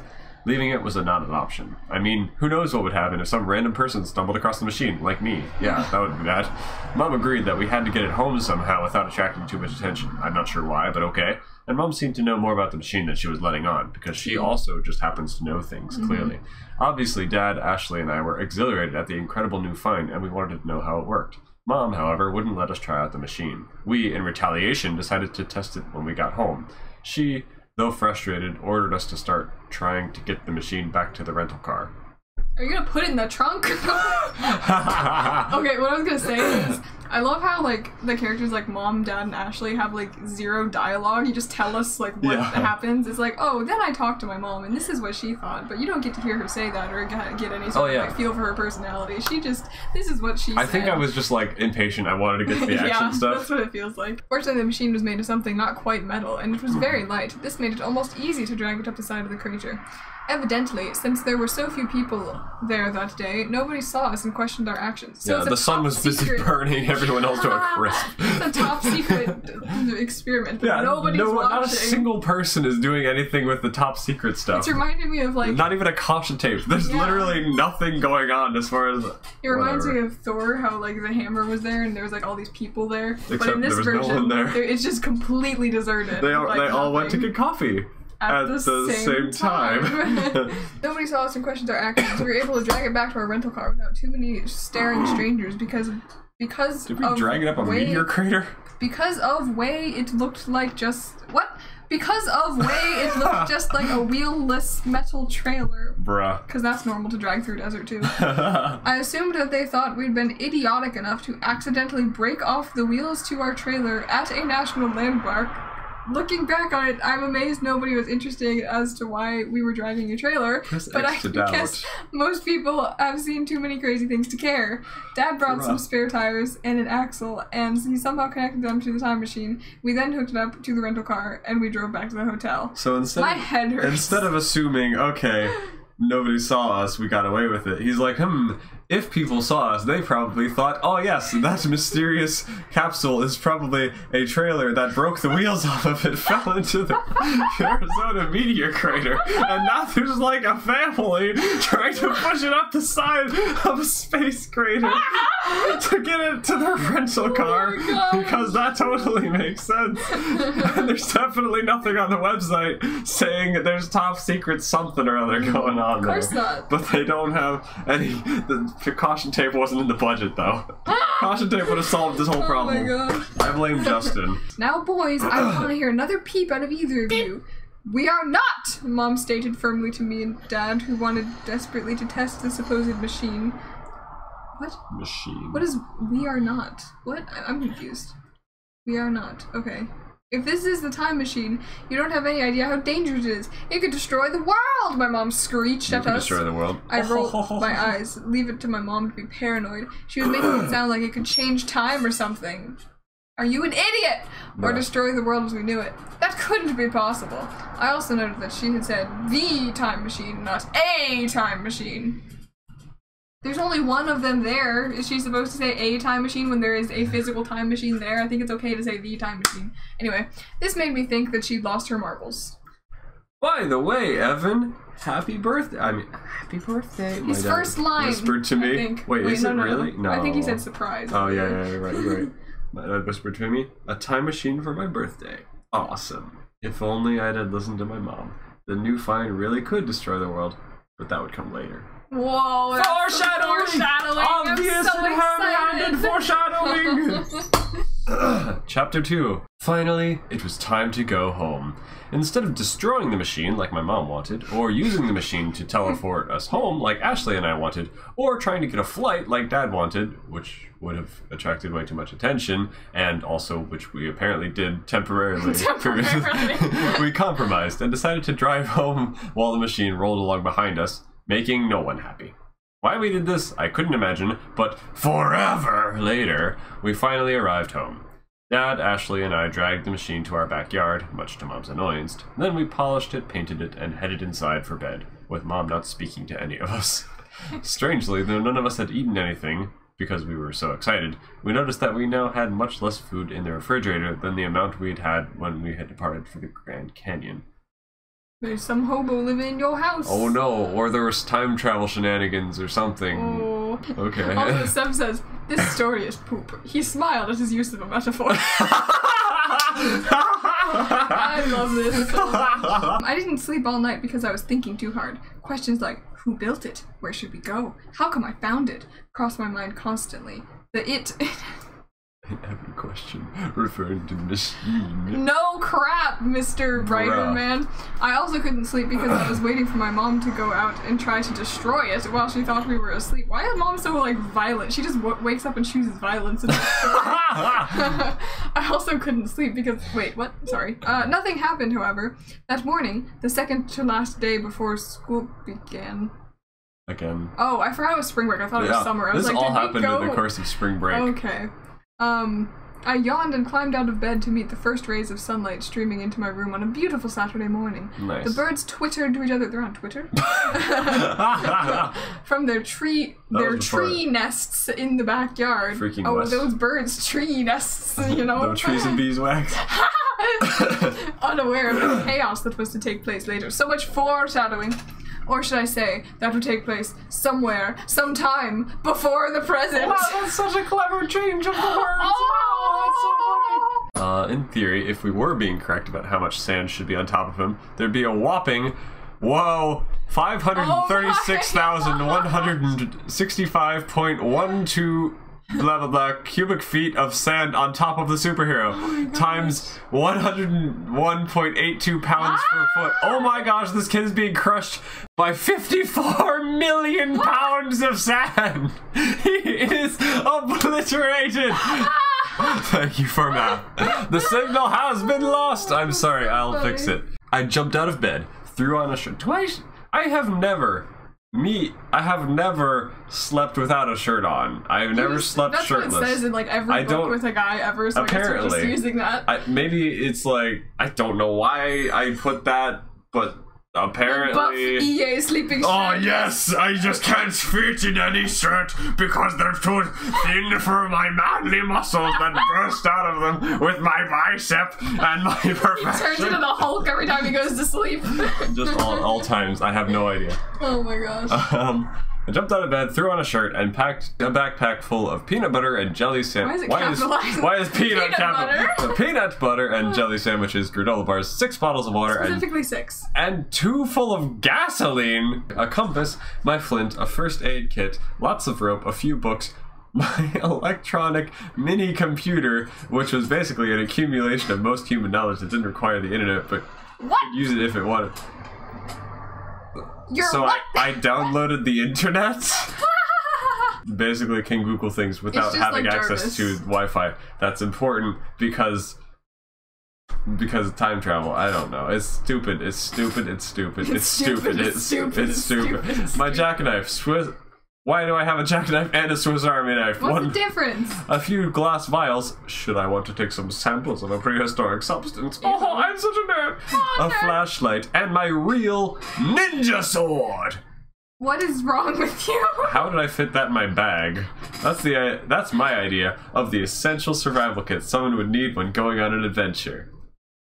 I then zipped downstairs on an adventure to find that only Ashley had gotten any sleep last night. Dad hadn't been able to fall asleep, so Mom couldn't leave without his notice. Dad and I wolfed down breakfast and ran past a crying Ashley because she couldn't come too, and out the back door. Once again, no character conflict whatsoever. They just skip over that. We gotta get to the action, man. Yeah, exactly. No dialogue. Who needs dialogue? EJ wakes up, his 12-pack shining in the moonlight. He struggles to get a shirt on as his bulging muscles make it difficult for any article of clothing to fit on his hulking size. He then jumped from the balcony 10 stories flying. Another, like, metric butt ton of sand falls upon him, but it cannot be contained by his massive muscles. And then he somehow still doesn't know what an iPad is. Sir Crafts a lot. Yes. I think I just crushed the iPad. How does this thing work? You do not understand! But I'm also a genius with a laboratory. Yeah. So gotta have it all. Anyway. I need everyone to start making EJ fan fictions now. Feel free to make fan fictions about this story. Fan fictions of my work. Bruh. I ran across the grassy backyard to this sparkling machine we had painstakingly polished yesterday. It was a work of art. All its newly polished knobs, dials, buttons, and levers sparkled in the light. It was silver and blue and looked like an oval trailer with the words Thompson's Time Machine freshly painted on the side. We straight up claimed this from the government. Yep. Dad had removed the previously installed wheels. Previously. So, how are we going to test it? Asked Dad. You didn't think about this beforehand? There is not thought going into this. Alright. I was thinking along the lines of get in, go somewhere, and come back. What was your plan? We don't know how to pilot it, and we don't know it's safe. Do you expect me to just let you use something like this when you don't know how to... What? When you don't know how to use... Oh, do you expect me to let you use something like this? Oh, when you don't know how to use... Oh, no, it doesn't make sense. Or if it's even safe? Whatever. I opened my mouth to speak, but I had found no answer to this. But those papers from the machine did... Okay. I ran to my room, grabbed the old parchment I had been careful to keep intact, and ran back outside to Dad. I checked the papers, which still held the diagrams and unintelligible moving writing. As I watched, the squiggly letters arrange themselves into normal English, and I showed Dad the papers that told how to pilot it. He frowned. It's just squiggles, Adam. He insisted, confused. But aren't the letters rearranging? I asked. I looked at the words on the time machine's side that read Thompson's Time Machine, but they looked like unintelligible scribbles swimming across the machine's side. I then confusedly watched the letters on the machine fall into a recognizable order. I saw Dad staring at me, looking genuinely concerned for my mental health. Well, he should be, considering what happened after this story. What did you say? Dad asked. I repeated my question cautiously. Dad notified me that I had spoken gibberish a moment ago.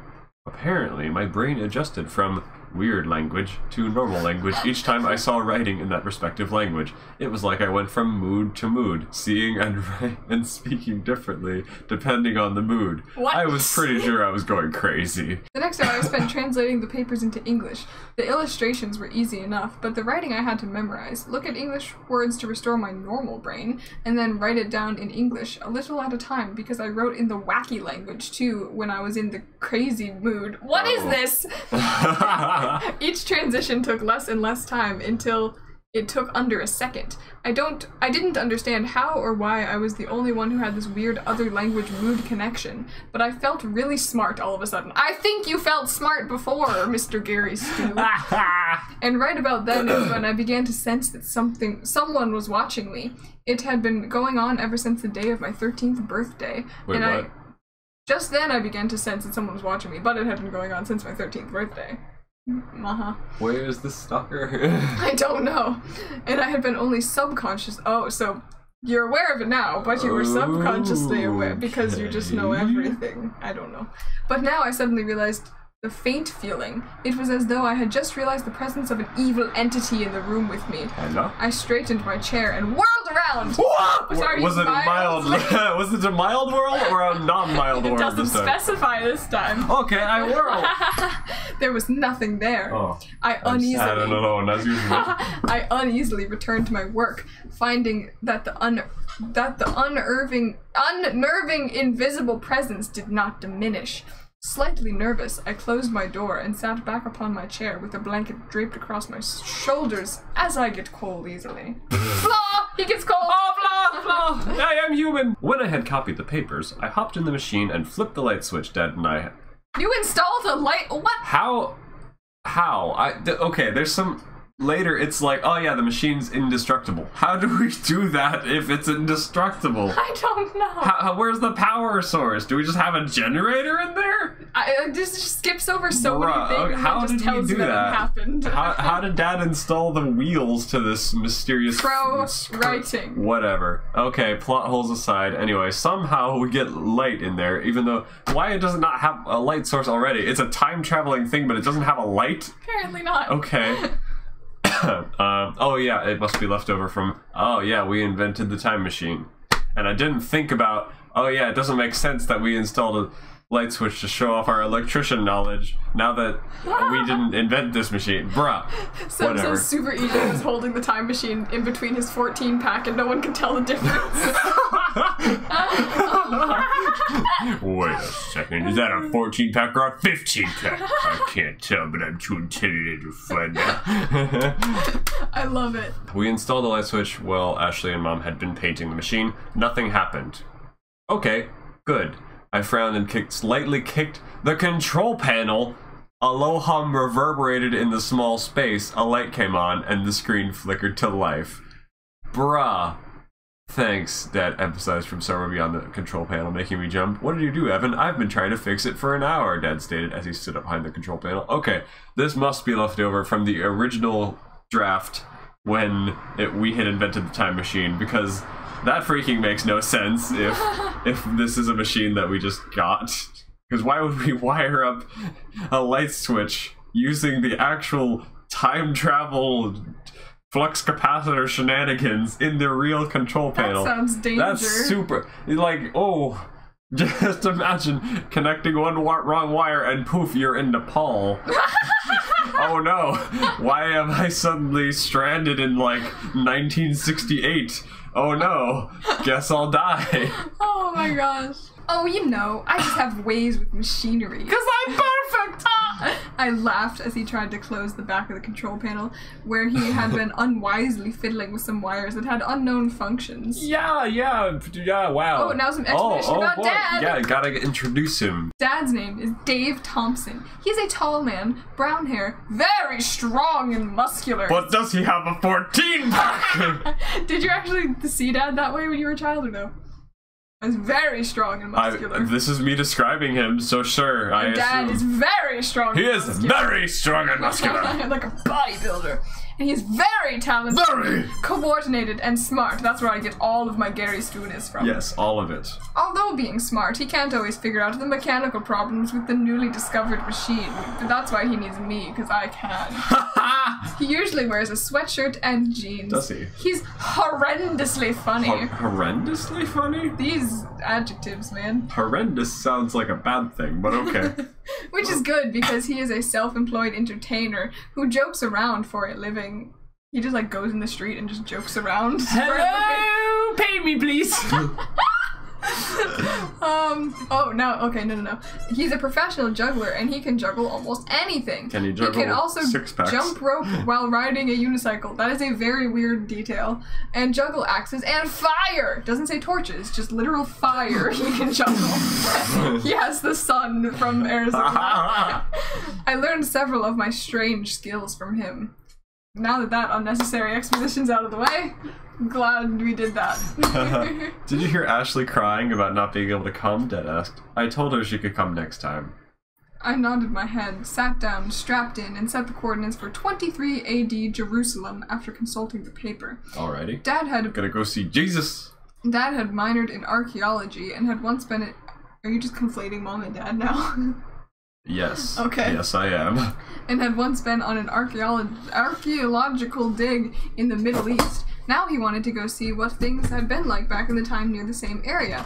At my inquiry as to why, he just shrugged, saying, "It's the first old thing that popped into my head. We've got to start somewhere."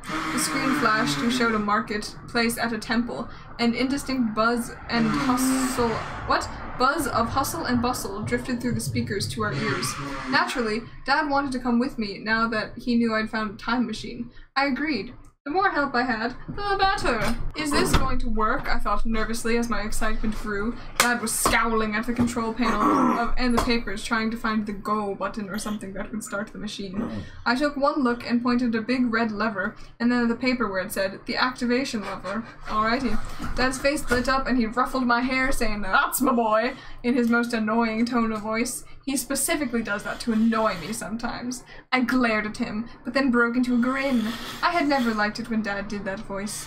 How did you decipher those papers exactly? He asked. You're gonna go visit teenager Jesus. Yeah. But wouldn't that be like 23-year-old Jesus? Oh, I forgot there was one part of the story, like one phase of rewriting it where I was like, oh, I need to have like a gospel inclusion in the story, because like if I'm gonna have a book that gets published, totally I should also include like who Jesus is and like how to get saved or whatever. So there was a part where we visited Jesus. Jesus was like, oh, hi guys, and then like we got saved or something, but we didn't know Jesus before that or something. It was so cringe and terrible. No. But I removed that part, thankfully. I realized, okay, that's too far, and decided to cut that out and put that in like the subtlety. Yes. So we go to 23 AD Jerusalem, I think actually like twice, I don't know, something like that, but then I cut that out, and maybe that is like in the sequel series or something with like Evan's son or something, so that still happens, but just like in another book, so I could keep this the one that I was working on cringe free. Well, oh yes, cringe free. Most unironic thing I've said all day. His 13th disciple. No, Jesus would be like, oh wow, you're just as good as me, if not better. Would you like to be the Christ? Would you like to be the Christ? Here's the application. Oh my gosh. I really don't know, I replied, reaching for the big red activation lever. Wait! We don't know it's safe, he yelled. Suddenly, a chill went up my spine, and I felt the vague presence which had faded slightly since last I had become aware of it, grow slightly stronger for a moment before returning to normal. That was a mouthful. I shuddered at the spike in someone's All of that stuff was added in after. I shuddered at the spike in someone's watching me feeling. You okay, Evan? Dad asked concernedly, making me realize that I had just pulled away from the lever strangely. Yeah, I replied distractedly. Was this Lord Malazar person watching me? Creepy, I thought, rubbing my arm. Which arm? Probably just the birthmark one. One part of the arm. What did you say again? I said, wait, we don't know it's safe, Dad replied. I said, wait, we don't know it's safe. Wait, he's melodramatic. I said, wait, we don't know it's safe, Dad replied melodramatically, while still expressing his confusion and suspicion. Wow. So many emotions in this. Yikes. That's like multiple layers. Yeah, it's so deep, guys. Yikes. I returned to focus on the This became an anime.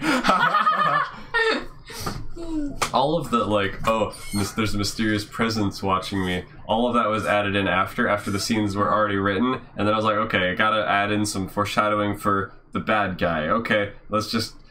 There's a mysterious presence. Oh no! And then nothing happens as a result of it. It keeps going. Oh no, the mysterious presence again. So that's how I thought foreshadowing worked. You just insert it randomly throughout, and then it's not a surprise when it comes up again.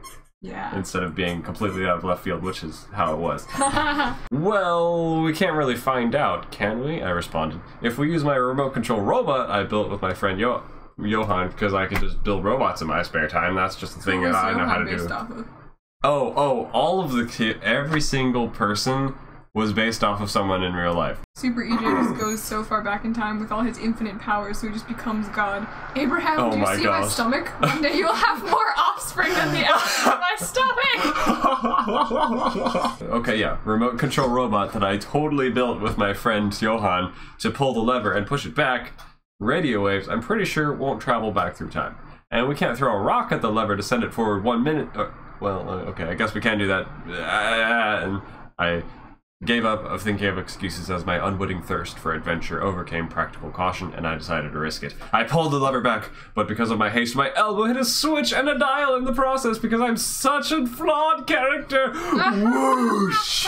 Went the machine. Time travel was like being upside down while riding a looping roller coaster inside a spinning washing machine during spacecraft liftoff. Wow, that really gave me the image you were going for. What the freaking totally know what that means. Yeah, because I can totally relate to being upside down while riding a twisting loop-the-looping roller coaster inside a spinning washing machine during a spacecraft liftoff. But that's happened to me every day of my life. So relatable. It was like being squeezed on all sides until you were shot across the time-space continuum into another dimension. Also, I relate to that. Oh, yes. It was extremely frightening, and I think I left my stomach behind. But it stopped. We were not dead. So I concluded that it must have worked. We abruptly came to a stop, and I unstrapped and threw open the hatch. I expected to see Pharisees, priests, and stuff, but... Oops, I said. Now, it's never a good thing to hear the word oops when operating a possibly very valuable and or dangerous piece of machinery that is under testing. This was no exception. I saw torrents of rain, thunder and lightning, and a wooden boat bigger than a cruise ship. The dark sky poured rain down upon a black sea of water. Seeing that the flood was a little out of control, I abandoned all thoughts of conducting experiments. Why would I have thoughts of conducting experiments? Whirled around and jumped to the control panel so fast I was surprised I didn't hear a sonic boom because I am faster than sound. I looked at the dial and switch I had messed up. The dial was the number of years, and the switch was from AD to BC. Oh my gosh. What is this? The Great Flood from the Epic of Gilgamesh? Because I didn't want to say Noah's Flood because I didn't want everything to be completely obvious that we were Christians and that we had... I don't know what. But then also you become a Christian because Jesus... Oh, no, that was a different version of the story. Then I realized, oh wait, it's cringe to be like this overly is subtlety now. Overly Christian everything. Now it's subtle because wink wonk. It's just we happen to go to a biblical location without knowing it, but it's actually Noah's flood, but we didn't. Noah's flood? Noah's Ark. Whatever. Freaking. I want you to build me a flood. What is this? The Great Flood from the Epic of Gilgamesh? I cried as the machine started to toss and turn violently and water began to pour in the hatch. I thought that was just a fairy tale, I yelled above the sound of the rain. Dad's angry red face at not testing it safely turned pale, and the machine started to bob up and down, obviously floating in the flood. Water started to pour into the hatch, which already happened, but okay. And I began to panic. It began to twice. It began twice. Pull the lever, Kronk! But his mouth seemed to have been superglued shut, and his white face turned green. His face is just turning all the colors right now. All in like 6 seconds. Yeah. What in the world, Dad? We've been back in time for 3 seconds, and you're frozen with fear! I shouted at him. The water was now up to my shins, and we were beginning to run the danger of being electrocuted by the machine's circuitry. Because we totally know how that works. Uh-huh. I jumped at the hatch to close it, but an unexpected wave gushed into the machine, pinning me to the wall. I pushed off the wall through the swirling water towards where I judged the hatch should be. Why would I do that? Unfortunately, my guess was accurate. I was watching... Good job, self! A round of applause for perfect DJ who has flaws. I was washed out of the machine, far out into a vast, black, violent ocean. I turned around he's dead. and started kicking back towards the machine through the water, but after a few seconds, I realized the machine had landed back on the earth and was sitting atop a hill, and the water I was struggling in was only knee-deep. Big brain. You did it. Super EJ starts juggling the Ark in the time machine and his dad while treading water with his legs. His impenetrable strength combined with his monumental number of abs proves superior against the Great Flood, and everyone is again saved by the 11-year-old nuclear force. Yes. I'm just gonna comment on how, like, from a rating standpoint, it's kind of sad how, like, we don't care about any of these characters because none of them really have that much personality. You're very correct. Well, we've talked so much about me. How can you not love me yet? Haven't you heard how perfect I am at everything? I don't know. Am I not the best at everything? I don't know anyone's desires for life, anyone's drives. Literally, all we want is adventure. That's all that we're like, wow, it's a cool time machine. We can use it to do cool time machine things. Boop! And Dad is just a child that apparently goes along with you and does not have any concerns about this except touching. He is not a responsible adult. Yeah. Feeling stupid, I stood up in relief. But just as I did, a monster wave hit me in the back and hurtled me over the machine. But you're Percy Jackson. You can just control this, can't you? No, I don't have water powers yet. But for all I knew, I might have flown under it in the way I was tumbling and flipping around in the bowels of the wave. Oh boy. Suddenly, the wave hit the surface of the ocean with a boom boom like a cannon. I slowly stopped tumbling around underwater, and I was able to kick for the surface when I realized it was impossible to tell which way the surface was. I looked every which way, but all I saw were bubbles swirling in every direction of the blackness. My lungs were beginning to burn, but I ignored it and started doggy paddling in circles trying to find the surface. Another wave cracked in front of me, and I realized through the tumbling and roaring of the water that the direction I had been facing before I had tumbled had been upward. I hopelessly trying to ignore the fact that my legs were about to explode as I searched. I too breathe with my legs. Wait a minute. This was real. This wasn't just a video game where you could do whatever you wanted and even die 100 times and then just restart the segment at the slightest mistake. If I died, I would be gone. If you die in the game, you die in real life. There would be no more Evan. I would just decay and cease to exist. This was real life. Your one life. I had been treating my life as a game where slip-ups could be corrected the next day or the next time around, but this wasn't like that. This time travel stuff was real. This was dangerous. I needed to fight or I would die. I panicked. Look at this character growth. Oh my gosh. I'm no longer seeking adventure. Now I'm realizing, oh heck, I'm dying. Just when I didn't think I could survive another millisecond in the churning, bubbly waters, I realized— what are you, swimming in LaCroix or something? What? I realized that some of the air bubbles were not swirling, but traveling. What?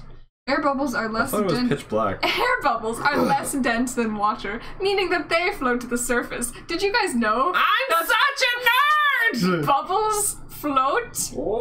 Have you ever seen bubbles descend in the water? Wow! It doesn't happen. I willed myself to survive those last crucial nanoseconds as I propelled myself after the swirling bubbles, which all seemed to be trying to go in one direction.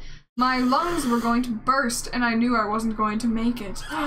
Suddenly, I broke the surface and took the most beautiful, longest, most gratifying breath I had ever taken in my entire life. But for all the good it did me, I might as well just stay underwater. Crash to the surface. I'm giving you background music. Okay. The rain was pouring down so hard, it was like being directly under a waterfall. I only got enough oxygen to sustain me for about a second, so I tilted my head down and opened my mouth to get the greatest amount of air I could. I painfully coughed water out of my lungs. I was going to drown. I looked back towards where the machine had been and gasped.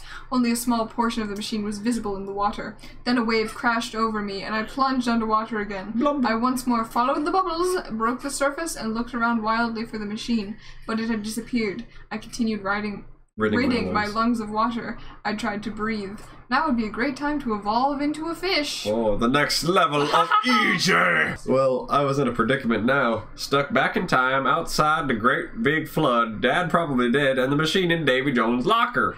But then I performed the magical spell that somehow always, even in the worst situation, makes things worse. The thing I did was think, what could be worse? Then I felt something scaly brush past me in the water. A scaly! Ah! Some prehistoric reptile, I thought in dismay. Suddenly, humongous jaws large— is this Jonah now? Humongous jaws large enough to swallow a minivan with sharp white teeth. That's a scary minivan. As long as young trees blasted up out of the water to my left and right sides. My left and my right sides.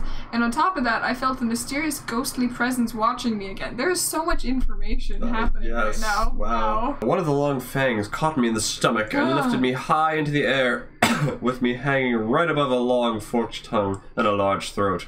I flipped over so that I was hanging by my hands, while in the same motion building up enough momentum to swing out of the snake thing's mouth and over the water. I let go just as the giant mouth snapped closed. Oh yes, because your natural acrobatic skills. Yes, clearly, yes. I then did a very slow backflip during the 20-foot drop and landed on my face. Just my luck. Oh, and a flaw! He is not a perfect character! I was stunned, blinded, and trying to flee from a giant sea serpent. Not quite the best combination. I love how, like, most of your descriptions are like, snake thing, weird language, just like very... I mean... It's 11-year-old brain trying to describe reality. It's like around him, bordering on Percy Jackson sarcasm, but yeah, like sarcasm. it's trying for that same vibe, but it doesn't know how to be as, like, descriptive. It doesn't know humor. Stupid. Yeah. A hand grabbed the back of my shirt and yanked me out of the water onto, is it gonna be Jesus? Onto a smooth, solid surface. No, it's gonna be Dad. I rubbed my eyes and regained my sight in time to see two great big yellow eyes zooming towards me along. I used too many descriptive great words. Big yellow eyes zooming towards me along with the rest of the very angry blue snake. I also saw that I was in the machine! One of the snake's fangs shot through the open hatch and into the wall, just inches away from impaling me. Yikes. The time machine's hatch slammed closed between me and the reptile. How? Wasn't there a fang in the hatch? No, the moment it had retracted. Oh, okay. And it slammed. I thought of that, wow. I have a theory. When Super EJ grows up, he travels back in time and becomes the Shaggy we know today, using 1% of his power to murder dinosaurs Honestly, and look at me. Noah's Ark. Oh my gosh. Hang on! A voice shouted as the machine bucked violently. I looked around, expecting to see Dad. Who I saw was someone I wouldn't have believed possible. I saw me! You're me! I stuttered, still coughing. Strap in now, talk later, he ordered. Hush. I quickly jumped to the bench and strapped in. He, or I, whatever you'd call the other me, bashed the lever back and we zapped back to my backyard. That is the most complicated way to put a noun Why would you do that? ever. This is weird! How is this possible? I gawked. With the time machine, you dimwit. I'm you in about 5 minutes, me number 2 explained. Did I just call myself a dimwit? Oh, so you're me only later, and you came to rescue me? I asked as I began to understand. Yes, I saved you and Dad. You got Dad? Where is he? I excitedly asked. In the backyard. At those words, I jumped to the hatch, threw it open, and jumped out. I scanned the yard and saw the time machine and Dad lying on the ground. I ran to where I saw Dad lying on the ground. His clothes were completely saturated, as were mine, and he was coughing up enough water to fill a swimming pool. Rainbows. It's just Olympic-sized swimming. Hitting Dad's back as soon as coughing had subsided to a weak groan. I tilted him up and he opened his eyes. Did we die? He groggily moaned. No, he saved us both, I announced, pointing at the other me. Dad sat bolt upright and stared from me to him to me again, opened his mouth, then closed it as he looked back to him. Eventually, he regained the ability to speak, and he stuttered. Are my eyes okay? The other me and I laughed, and I was about to reply when the other me grabbed my shoulder and turned me around. Is that you speaking? I know, it's one of the me's, I know. I'll explain it to him. You go save yourself and Dad, he told me happily. I stared at him blankly for a moment, then realized it was my turn to save my past self. I hopped in the other machine and set coordinates for a few seconds before we had arrived at the Great Flood. The screen flashed on and showed the top of a soggy hill in a rainstorm near the mysterious big wooden boat. I was amazed how fast the water was rising. So, maybe it's a problem, maybe it's not, but I paid a lot of attention to the continuity of, like, where the time machines were. So, like, if this person, time machine A, traveled to here, and there was another guy, like, if you go... okay. So if you travel back in time to save yourself, and you leave the time machine there, and you travel back in the other time machine, someone needs to still go back here to get that time machine and take it so that it can become the time machine in the future. All the timelines and continuity stuff checks out and makes sense, but sometimes to explain it, I had to take ridiculous amounts of, like... my brain already. It's just so complicated to explain time travel in ways that are logically consistent.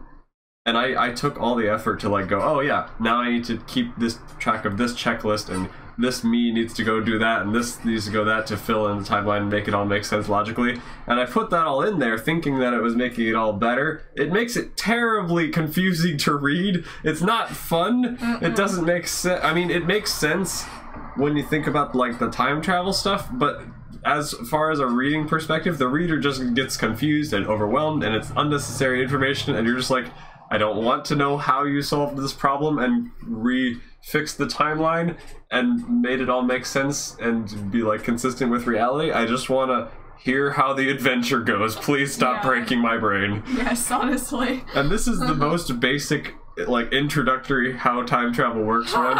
It gets so much more complicated than this. Suddenly, in a flash of lightning and a clap of thunder, the machine appeared. I watched myself open the hatch, make a very surprised expression, and then almost immediately turn around and go back in the hatch. A wave crashed into the machine, and I watched myself tumble out with the water. I laughed aloud when I watched myself desperately paddle towards the machine in knee-deep water. Then the wave hit... I have to burp. No, I don't. The wave hit him, and he went under. The wave also knocked the machine off the hill, and I realized the water was now higher than the hill. I watched and waited for myself to break the surface. Then I remembered I was supposed to be saving them. Wow. I slammed the lever forward. Whoosh! Whoosh! I suddenly heard the rain pattering on the machine. I opened the hatch and searched around wildly for myself or the other machine. I saw the machine about 4 feet away from the hatch, sticking halfway out of the water. I reached out and grabbed the other machine's hatch with one hand, while with the other holding onto my machine's hatch. With my immense muscles! He's being a Spider-Man! No, I'm being a Captain America. I kicked out at the control panel, but the other machine's hatch was pulling me too far away from the lever for me to reach. Uh-oh. The water was now up to my neck, and in panic I kicked out again and went underwater. And I thought, this must be when I saw the corner of the machine. That's what you're thinking totally when you're relevant. dying? That is totally relevant information to think about right now. Yes. Definitely. I needed an idea. I needed it now. Ding! A virtual light bulb came on above my head. Metaphor!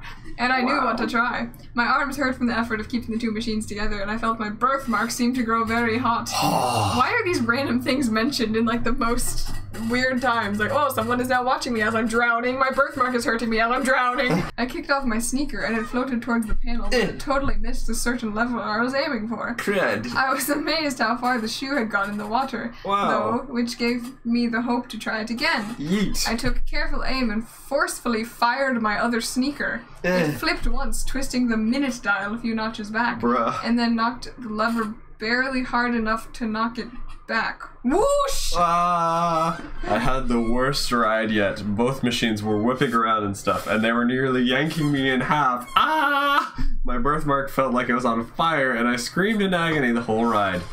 We finally landed in my backyard after what seemed like hours of anguish. See you, Oceana. Bye. But it was really only about 20 seconds, and I pushed the machines farther apart from one another. Then I, despite my arm's protest, dragged Dad out of the other machine and set him in the yard. Then I remembered that I had to rescue myself, too. Oh my god. I hopped back in the machine and closed the hatch. I pulled the lever, whoosh! I opened the hatch and was nearly drowned by the rain. I saw myself swimming blindly away from the gigantic amphibious reptile. I grabbed him by his collar and jerked from the machine as the snake's fang shot in the hatch. I slammed the hatch, yelled, "Hang on, strap in now, talk later," and pushed back the lever, whoosh, and then we were back in the backyard. And then I found myself on the other side of the conversation I had with myself just a minute or two ago. Oh my gosh. Wow, that was a confusing sentence.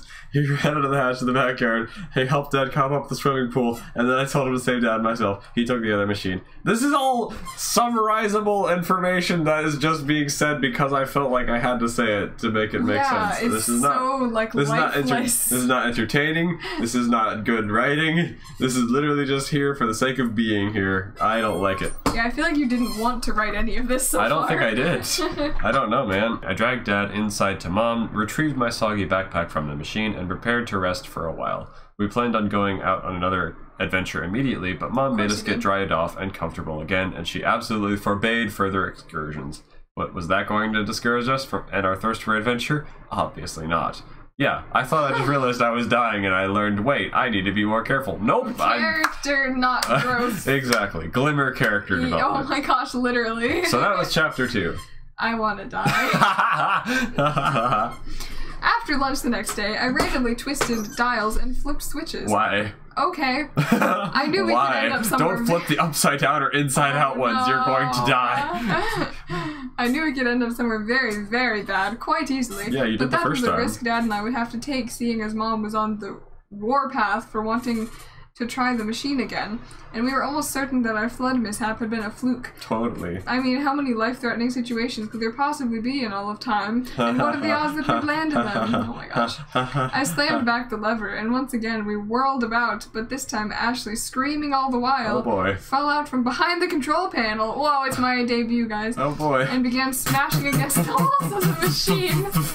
I I grabbed her ankle so she was spinning around in midair instead of against the walls. Then we stopped. Ashley, what are you doing here? I snapped. And why are you still wearing your dress, uncle? Dad said I could come next time. Is that a roast? I guess.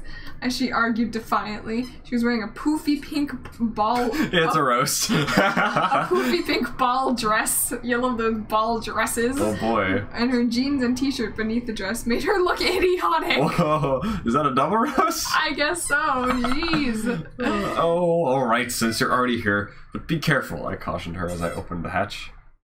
Outside the hatch was a very far drop. Was it 80 feet? Yes. Down to a dusty desert. A squeak of surprise escaped my lips, and I jumped away from the hatch. Cautioning Dad and Ashley not to follow, I carefully slid back to the hatch on my stomach and looked down. The machine was perched precariously halfway upon a ledge cut into a 100-foot tall wall. Oh. The hatch was so far off the edge I could barely see the wall. I checked the control panel. It revealed that we were at Jericho. Wow, another biblical place! Wow, what are the coincidences? What the heck was Jericho? It sounded familiar. I grabbed my backpack, unzipped it, and extracted my still mildly moist mini-computer, which had somehow survived the water conveniently. I searched for Jericho on Google, which I know of now, and it notified me that there was an error. Darn it! It must be fried from that big flood, I growled. Or they don't have Wi-Fi here. But I thought that it could use it without the Wi-Fi. I thought you downloaded the entire internet. We'll get to that, hold on. Okay. Evan, Dad offered. Wi-Fi won't be invented for another few thousand years. Oh, oops. That had been smart of me. I have flaws! I have flaws! Oh, you forget it! I thought you remembered everything! Oh no! What? Oh, you lied to us! I typed in Jericho in my internal memory search bar. Because I downloaded the internet. You downloaded the entire internet! I found something that claimed Jericho had been an ancient city in the Middle East. It also said that some archaeologists think the wall of Jericho was 30 feet tall. Apparently, this proves them wrong. The ledge was set only halfway up the wall. I wanted to explore, but there was still the problem of the hatch hanging 5 feet over the edge to deal with. Dad suggested leaving, but my curiosity overwhelmed me, and I decided to explore Jericho. Dad couldn't come near the hatch for fear of the machine tipping over the edge, because he's fat. But I could go. With my muscles, I could go. And after the last time machine incident, Dad considered me a little clumsy for messing up our last flight, but responsible. Why in the world would he consider me responsible? I am 11. World? I mean 13, whatever. He really wanted to go too, but it was impossible. Only later, of course, did I remember that we could have just set the coordinates and turned the machine 90 degrees. Wow, we're so smart! Oh my gosh! Seb says, breaks down the wall of Jericho with one punch. Like, impressive, man! You just 1% of my power! Oh, don't worry, I take down the wall. I totally steal the credit from the Israelites because I am just so cool and so big brain. They walk around the wall and blow their trumpets, but then you're the one that punches it. God doesn't do anything, it's just you. No, God used me to cause the miracle to happen. So it was always going to happen that way. You just never knew it until yes, I'm still ruining the moral of the Bible story, but I don't know. It doesn't make sense and it kind of undermines it, but at the same time, it's funny and I'm inserting myself into history. So yay. Self-insert fanfiction of the Bible. I stood near the hatch and tried bending my knees and then straightening them. The machine stayed firm. I tried jumping. The machine still stayed rooted to the spot. Yay. I then, as slowly and as carefully as I could, climbed up the hatch onto the top of the machine. Suddenly, the machine bucked violently, which threw me off into open space! Oh my gosh! I stopped what would surely have been my death by grabbing hold of the hatch. Wow. I scrambled back into the machine. Okay. Sorry, I sneezed and fell over, Dad sheepishly stated. I've caught a cold from the almost drowning in a giant flood incident. I want to go too, Ashley nagged loudly. Bruh. After telling Dad to stay strapped in this time, I climbed back up through the hatch and flopped onto the roof of the machine. I leaned back over, grabbed Ashley's hand, and pulled her How up. does he sneeze so violently that the entire thing falls over I it? don't know. We walked along the machine's length and were about to jump off the left side onto the 5-foot wide ledge that ran along the wall when a strong wind blew me off balance and I rolled off the machine. I have a flaw. I can be blown over by the wind, even though I have so 79 thin. abs. And nearly landed on my neck on the other side. Wow. I somehow managed to land on my feet and not fall off the ledge. Ashley laughed and followed, shouting, "Whee!" as her dress was caught in the wind, and she flew 10 feet farther than I thought she could ever jump. The desert gale was very strong here. Apparently. I quickly took Ashley's ridiculous dress off so she wouldn't blow. You just ripped my dress off? Wow. Another especially strong blast blew us over, and I dropped Ashley's dress, which flew off who knows where. Now there's a pink dress in Jericho! Oh my gosh, what do you do? I found myself on my back, eyes closed against the sandy desert wind. I opened my eyes to find myself staring up at a wide-eyed yet grim, very hairy, yellow-toothed, you could call the last 4 remaining things protruding from his gums, Things protruding from his gums. city guard with a monster beard who was pointing a spear directly at my neck. Shalom? I asked uncertainly. He made no indication he had heard me. Konnichiwa? Bonjour? Aloha? I tried again. Still, he made no reply. Hola? I tried as I struggled to remember Greek, Arabic, or Chinese. Because I totally never knew those languages. Oh, he knows all languages. Yes, I'm so big brain. Ashley. Wait, Fire Sarah says, wait, ripped her dress off? Keep this PG. It's okay. She has idiotic genes My on underneath. idiotic genes. Ashley, apparently oblivious to the danger, walked up boldly and said, "Hello, dude. We are friends, not enemies," while making broad hand motions and miming the words. To my enormous surprise, he laughed, but it sounded more like a few yo-yos rattling around in a dryer. What the heck does that sound? Why yo-yos? I don't know! What is this? You expect me to believe you are friends after using a magic flying bubble to invade our city? You wear strange clothes and then you babble like a fool and you treat me like an idiot? Preposterous! He cried in a rasping voice. Oh, sorry, that was not rasping. I was amazed he spoke English. I was pretty sure that English wasn't even invented yet. The machine must translate languages or something, so the time traveler can gain the most information about the time and place he or she was visiting. Thank you for that explanation. Okay, then. Come, he had commanded, lifting me up. "You will tell all and answer all our questions," he signaled another guard to watch the machine, and then rudely threw me and Ashley ahead. He prodded us with his spear, but I hardly felt it because my backpack absorbed most of the energy. Ashley, however, yelped in pain, and I had to hold her back from trying to teach him a thing or 3. The guard just laughed at her attempts to bite, kick, and pinch him. Bite, kick, and pinch me, and her frenzied attempts to kill him and escape me. I wondered whether it would be better to take off my backpack and swing it at him. He led through a door carved into the stone wall and took us inside the city, past houses and buildings that were actually Never know when the dress will fly off while time traveling. Past markets where merchants haggled and past open spaces that were probably for entertainers, but we were mistaken for the entertainment. Everyone in the crowd squabbled with one another to get a glimpse of these strange outsiders with strange clothing. I didn't like being stared at. I love using the same word twice in the same sentence. Being stared at for the reasons we were being stared at for. What? I love using the same word twice in the same sentence. Being stared at with one. Wait, I didn't like being stared at for the reasons we were being stared at. So, to divert their attention away from our strangeness, I picked up some rocks and began juggling them to their immense pleasure. Okay. The crowd was on the brink of throwing me coins when our guards stopped their clapping. This is a D&D by campaign. roughly throwing Ashley and I forward. It literally is. Oh my gosh. The city was built like a fortress, obviously intended to withstand war. Bossing say impenetrable city. Wow. The walls up to the ledge... Wait, what? The walls up to the ledge around the city were impossible to climb, and the inside was prepared to withstand a siege of several months. Jericho seemed to be a city impossible to defeat. I noticed that the walls were supported almost entirely by large wooden supports that went all around the wall. They all touched each other, and they formed a line that touched the main gate. It would be very bad to have a fire here, it seemed. If just one beam caught fire, all support beams would quickly follow, and the walls of the city would come crashing down. Well, that's an interesting thought to have. Well, I am a pyromaniac and a very, very, very smart man. You're so responsible. I have architectural implants in my brain. We walked past strange temples and taverns where people would bow in reverence to strange idols, with the guards' impatient prodding being the only thing stopping me from taking in every detail or beginning to study in depth and take notes in the city's ways of life. Oh yes, for sure. That's definitely what a 11-year-old would want to do. Definitely. Not scared at all. Who would be scared? Yeah, definitely not, yes. We came to a large stone room, which I recognized as some How would you recognize that? Ah yes, this here is a meeting room. This room is for meetings.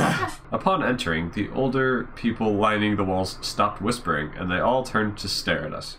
The guard who had escorted me explained to the council that we had broken into the city, talked strangely and meanly, were about to steal from people, and wore very strange clothes. How dare you wear strange clothes? How dare you play dress up?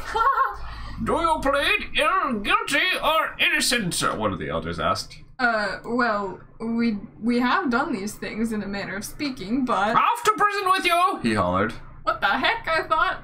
No, wait, we may have strange clothes, but the only reason I spoke weirdly and disrespectfully was because I was trying to find out what language you spoke. You know what language we speak! You're speaking it right now! Yes, but I didn't know then, and the only reason I'm in your city is because of an accident. The one who had escorted me remarked, You broke in here! Just where are you from? Another butted in. Voted in? Oh, you wailed in? I opened my mouth, because he wailed. He wailed. Anyway, I opened my mouth to speak, but it occurred to me that the USA wasn't established yet. The United States of America, Ashley rattled off. I slapped myself in the forehead. Please don't mind my little sister, I pleaded as someone in the crowd yelled, grabbed Ashley, and began dragging her off. In my total anger, I threw a water bottle at him, because that's what you do. I have a ninja sword in my bag, but I grabbed a It hit him on the arm, and he dropped Ashley's head as though he'd been struck by lightning. What is this water bottle? He then examined the bottle, muttering something about a magic, shiny, slightly squishy rock. I remember that originally, the reason that this guy grabbed Ashley was like, yes, this will be my wife or something, but I thought that was like too not PG or something, because she was, and then I realized, wait, she's really young, and I was like, okay, I need to just not, this is weird. 8 or something. Yeah. So I was like, yeah, we're gonna cut that out. Yikes. I really needed to cut more things out. I needed to learn that not everything, every combination of words that I think up is just genius. I don't need to keep it all. I can remove quite a bit of it, and it still exists. Yeah. It's a water bottle flask. I corrected myself according to the time period. Water or flask. Bottle or blast. He muttered to himself as he discovered how to open it. Then he ran off. I then remembered the nation of Israel was in this time period, or at least it was somewhere around this time. We're from Israel, I lied. We're the group of wandering nomads. You're in league with those people who think they can destroy our city by wandering around and tooting their little horns, huh? Well, since the last 6 days they were walking around didn't help, I guess they're sending up kids to kill us now. Off to prison with ya, the guy declared. I had forgotten. Israel wasn't a country yet. It was only a group of people. How do I know that? I don't freaking know. Man, these guys are crabby. No wonder they aren't still around today. They must have made a lot of enemies, I muttered to Ashley under my breath. Unfortunately, the escorter heard me call them crabby, and he yelled and swung his 7-foot, entirely metal, very heavy spear at me. I pulled Ashley to the floor as the spear whistled over us. It chopped a guy's head with a Oh, that's spear? not PG. Violence. It's an entirely metal Another spear. What a man, waste. silly, who after doing a pirouette fell down. The decapitated man's blood began to seep across the floor. Oh, that's The one who violence. That's escorted not me PG. That's... took no notice of his Alrighty. fallen comrades, and when I rolled to my feet, he began another swipe. I hit the deck and pushed Ashley out of the way. He recovered and swung again. We were in a corner, and he was coming with a downward strike this time. I realized we were trapped, so I whipped out my mini... We're trapped in a corner. This guy's swinging down at me. I pull out my mini computer and held it above my head. The spear slices through the casing and comes to rest about halfway through the motherboard. It began to spark angrily. Genius. Aw, come on! It took a year to save up enough for that thing, I yelled. More guards poured through the door, and for a moment, time froze. He tried to jerk his spear out of the machine. I began trying to think of what to do now that I was in a combat situation. I stared at my severed, mangled computer, getting an idea, then looked around the sunlit stone room that had been thrown into confusion at my arrival. Some people were trying to restrain the one who was trying to kill me, while others guards tried to get us. I tried to get the lay of the land as fast as I could, remembering everything I had made up or figured out about combat. I was obsessed with combat, and I was able to make up battle scenes and learn about combat by watching them in my head. Wow, I am such a big brain combat that man. Window there. Time warped back to a normal speed as I called on my self-combat training to begin planning my escape, while I pressed a button on my computer, making it whir and buzz, sparking like crazy. Battery acid began to leak from where it had been damaged, and I pressed another button. An arc of electricity jumped and sped down the spear shaft, giving the guard holding it a slight shock. He dropped it quickly in fear. I, using my humming, melting, and sparking computer, flipped the spear away from him and then caught it. I slung the computer off the spear and took one last look at it. It seemed to wave goodbye to me as it hit the same guy who had been hit with a spear shaft in the head. The chunk of worthless metal then hit a support beam, the acid and electricity igniting it. What? And getting to eat it away. The people in the room began trying to put out the fire as quickly as possible. As it quickly spread along the dry piece of wood. I knew I didn't have much time before the computer blew, so I quickly executed my plan. I don't really like hurting people, so rather than plowing through the crowd killing people, I used the spear like a pole vault, and after picking up Ashley with my muscles, catapulted myself over the heads of the mob, out a window, and I collided with a guard patrolling the wall ledge as the computer's whirring reached its crescendo and then stopped as it exploded in a small flurry of spark. Bruh, why did I have, like... That's what happens when you add a battery that's much too powerful and add a self-destruct function to a computer that gets chopped in half. The guard I'd hit was knocked off balance and he would have careened off the edge had I not grabbed his hand, and nearly falling off in the process, myself pulled him to safety. Needless to say, he was very angry, but also bewildered at my saving him. Nevertheless, he was still loyal to his duty as a guard. He punched me in the face as he lost his spear off the edge. And I fell down and rolled off the edge. Oh boy. Oh boy. Yay. Super EJ catches the spear between his neck veins, flips it around, and shoots it back with the extreme power of his bulging Adam's apple. He then uses the katana he saved from back home, hidden between his 52nd and 53rd ab, chopping every man's heads off in one fell swoop. Super EJ has saved the day again and brought down the wall of the city with the one pop of his pectoral. Far down below, I saw a parade of priests blowing their horns and marching around the city wall. I then realized that I was hanging onto the edge by only one finger. Oh, I'm just now realizing that this is how I'm holding on. I quickly adjusted my grip and was then hanging all 10 fingers. Super EJ has the most muscled finger I've ever seen. I looked back up at the guard. He was smiling broadly, and he stomped on my fingers. I winced in pain. I began to shimmy along the wall in the direction where am I in all of this? I forgot what happened to me. Oh well. To be fair, if you're smaller, you don't have as much weight to carry, so... But one finger, my Yeah, fair enough, fair enough. I began to shimmy along the wall in the direction where I judged the machine was sitting. He walked beside me at a leisurely pace, and then drew his sword. I stopped scooting along the wall and watched him casually prepare to slice off my fingers as though I was a mosquito who felt like swatting them. I didn't mean to knock you off the edge, and I helped you back up too, I complained. But he just grinned. Where's Ashley in all this? I don't know, I was just asking you what happened to alive? Me. I don't know. He just grinned totally down at me and made no gesture of helping. I decided that this had gone far enough. I pushed off the wall hard with my feet, and I backflipped up onto the I'm holding on by one finger! How do I push myself out of it? What? Okay. How? No. You backflip That's onto not the how ledge, physics works. tripping him. I applied What? a pressure point. I don't know how to do that now. Lying on his back. How did I know how to do you that just as an 11-year-old? cheat-walked the man. I had just lead the heck out of this guy. You're acrobats and you just poked him and he just died. Wow, this is like really some bossing say stuff. Holy heck, I just destroyed him. Oh, Ashley was there the whole time. I grabbed Ashley and we set off at a run. Oh my gosh. The previous biggest muscle in the body was known to be the gluteus maximus. Discovered 11-year-old EJ's finger.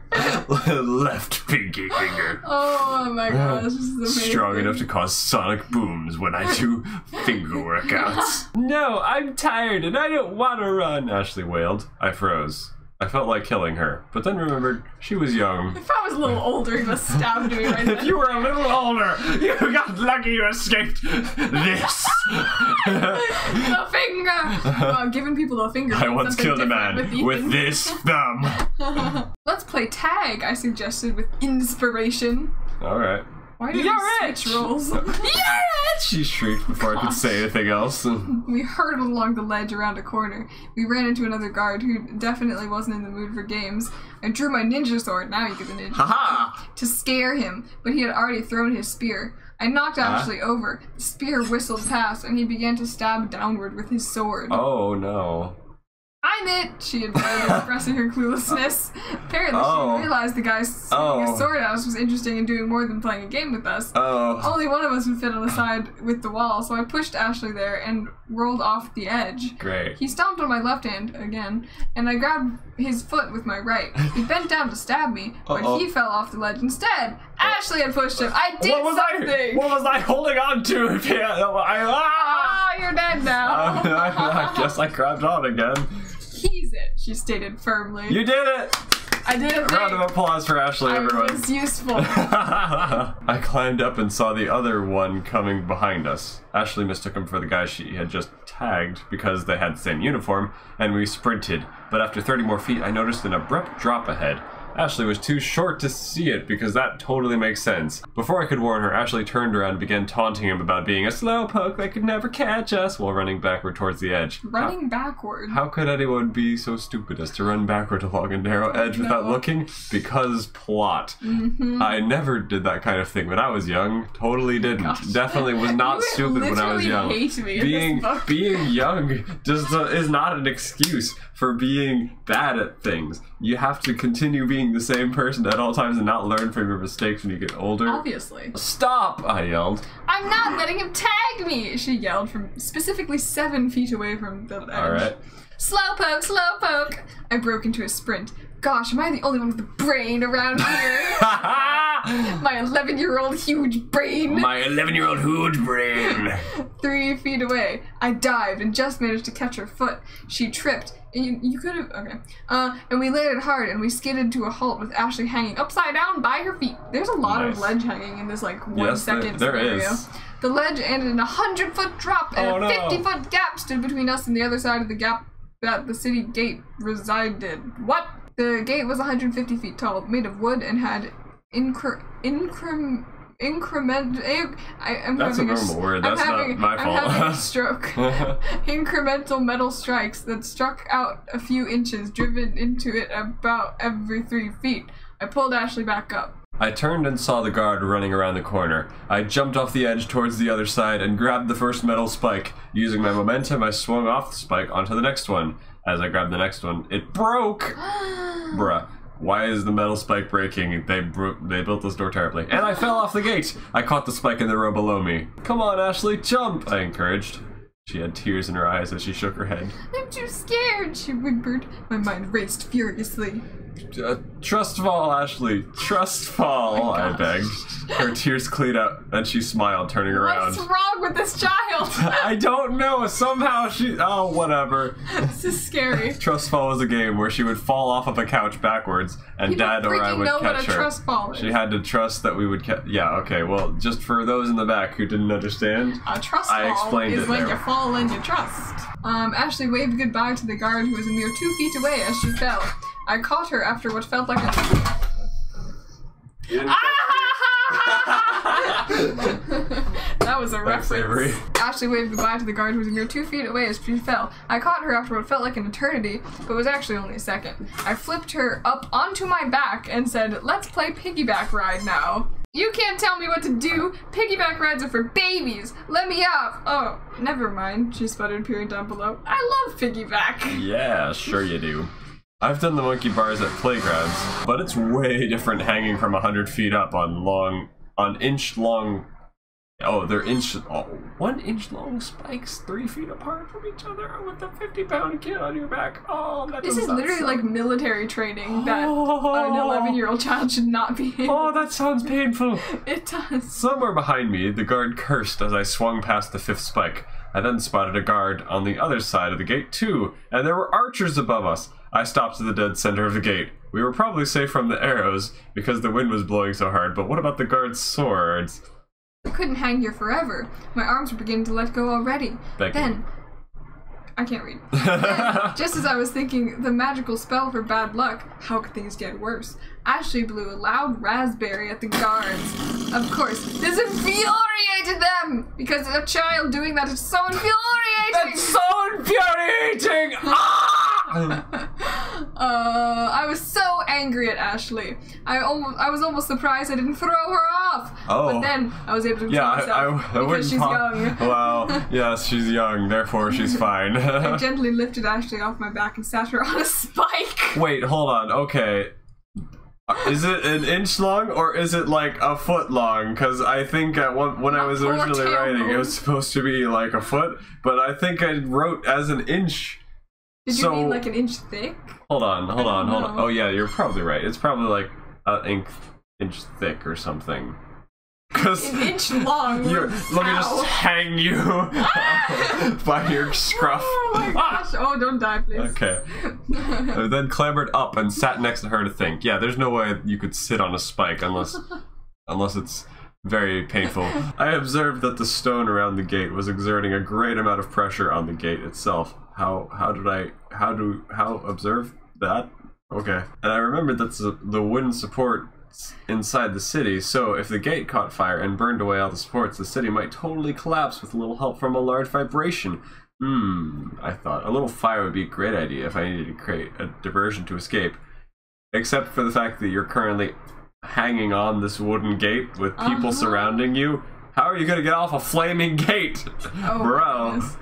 No, that would be an advantage, I thought. An arrow from above suddenly thudded into the books I had in my backpack. Whoa. Whoa, they had great aim. Luckily, my books were thick enough to stop the arrows. I had to act quickly before an arrow ended up piercing my skull.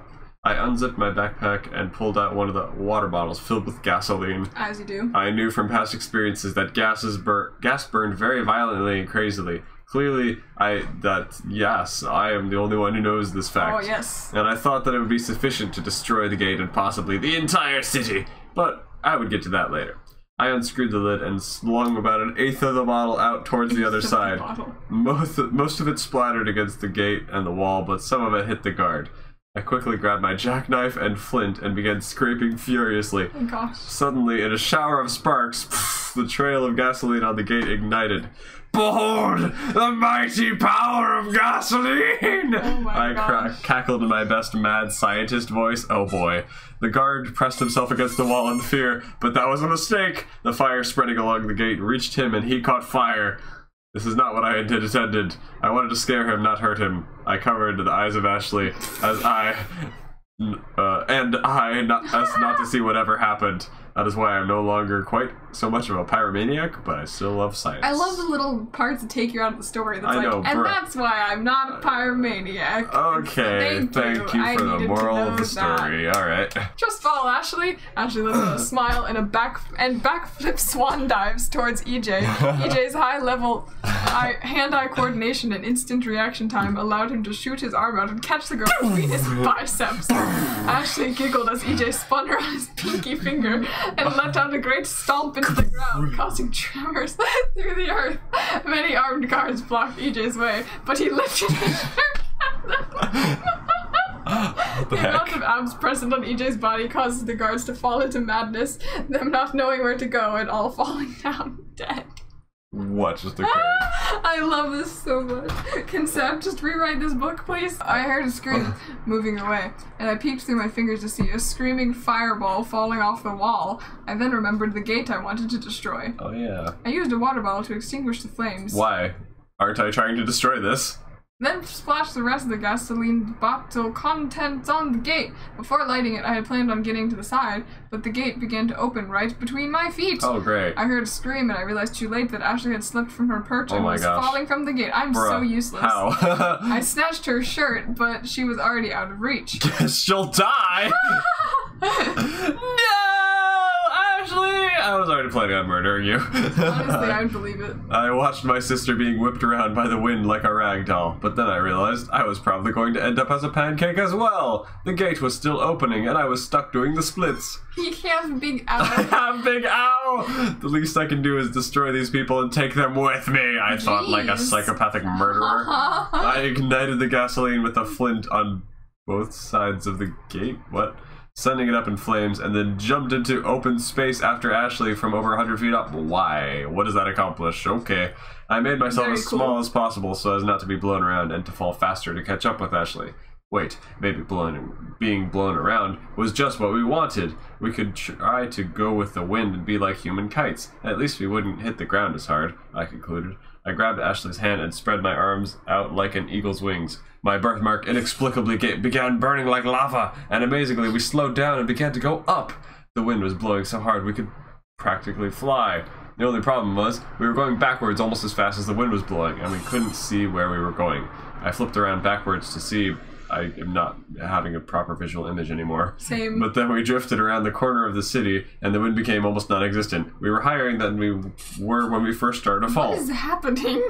We plummeted straight down, with Ashley screaming all the way. Then the Israelites' voices joined Ashley's yelling, and soon the city seemed to shake. An earthquake! The great wall of Jericho began to crack and crumble. Huge chunks of the stone wall falling off as I heard a huge shout from the people walking around the wall. Boulders the size of trucks began to join us in our nosedive to our deaths. But I noticed that none of them were landing on the people below, who I assumed were Israelites. Wow, what a sentence. 'Cause God be protected. Wow, wow, wow, wow, wow, wow, wow, wow. What subtlety. Flaming support beams. How do I notice? Oh wow, as I'm falling to my death, none of those rocks seem to be hitting those guys down there. That's a weird detail I'm not going to think about anymore. Because you're thinking so many weird details from your near-death experiences. I just am so big brain. I think about so many things at all times. It's crazy, man. So much. Flaming support beams, probably caused by my computer, or among the collapsing debris. Oof! I heard Ashley utter as she landed back on the ledge of the city. Well, we're dead, I guess. She's very dead. I dropped her hand by accident, and I was still falling to my certain doom. Oh, okay. At least Ashley is alright. So we, rode the wind, fell down again, past the, here's the ledge that we fell off of, then we fly back up, you land there, and I just keep going. Well, guess you'll die. I guess, well, you're gonna get smooshed by rocks anyway. Oh boy! At least Ashley is alright, At least Ashley was alright, period. I thought as I fell, period. Suddenly, my birthmark on my arm seemed to catch fire again! Oh, it seemed like it had been stung. It was so hot, it hurt! Ouch. I looked at it, and it seemed to be glowing. Wow! It hurt. I love how you still haven't even described what this birthmark looks like. I don't know. It's just I have no idea what it looks like. I think I must have forgotten to or something. I looked at it, and it seemed to be glowing. It hurt worse and worse as I fell, pain intensifying into an agonizing ache. Wow. As it burned, I felt my energy decreasing. Is this all taking place in 2 seconds? Yes. I was getting more and more tired by the second. Time slowed, and I felt like I was falling through water. I was so tired. Is this what it's like to die? The ghostly presence, which I had forgotten about since it had slightly faded recently, though never fully disappeared, seemed to laugh at me as I fell, offering no aid as I plunged towards my doom. I closed my eyes in exhaustion. when I was a hair's width away from the ground. EJ and Ashley are falling at incredible speeds, but EJ had a plan. His brain was running multiple calculations at once and realized what needed to be done. He grabbed Ashley and threw her upwards at the exact velocity she was previously falling at right before she hit the ground, and boom! His body slammed into the ground and pain of his gargantuan mass shot through his body, but the pain was numbed through his pure determination. Ashley fell lightly onto EJ's body. They had survived again. Slowly, a dark figure silhouetted against the afternoon sky came into focus. I groggily rolled over. I was so tired. I was back in the backyard with Mom next to me. Somehow, I had been teleported through time. That's me in the moonbeam. How did I get here? I asked. I don't know! You just appeared! Where are Ashley and Dad? Mom yelled. I began, but then the machine miraculously appeared in front of us. Right here, I told Mom as I shakily stood and ran to it. Just before I reached the hatch, it opened, hitting me in the head and knocking me down flat. I got back to my feet to the sound of my own laughter. Another me had come out of the machine and, snickering all the way at my injury... Wait, what? Another me had come out of the machine and snickering all the while at my injury and was pushing me into the machine. Okay, something's wrong with that grammar. He slammed the hatch behind us. What's going on this time? I yelled at him. Well, you somehow teleported yourself back to normal time. Did I now? Ashley and Dad were left in Jericho. Guess who has to save them? He I indicated. don't know. I noticed a lump on his head and his arm bleeding like crazy. I guess the lump was from me banging my head on the hatch, but now it looks like I've got another arm injury to look forward to. What are you gonna do? I asked. Me, I'll just wait for you to bring them back to this time, and then you can go back in a time. This is already my brain's already rejecting the logic. Stop. What is this? Then you can go back in time and become me or you later. He stuttered. No. I can't. That's too much. Please stop. I help. No. Because I think this is why, like, most time travel stories are like, don't interact with your previous self. Because the writer will die and have an aneurysm. I sighed and let him exit the machine. I was getting tired with all this mix-up and things with time. Same. Oh no. This is only our second trip. I had nearly drowned the first time, and now I had nearly fallen to my death, somehow being saved, and I had now passed out from exhaustion. I was almost sorry I had found it. He staggered to Mom and plopped on his back in the grass as I closed the hatch.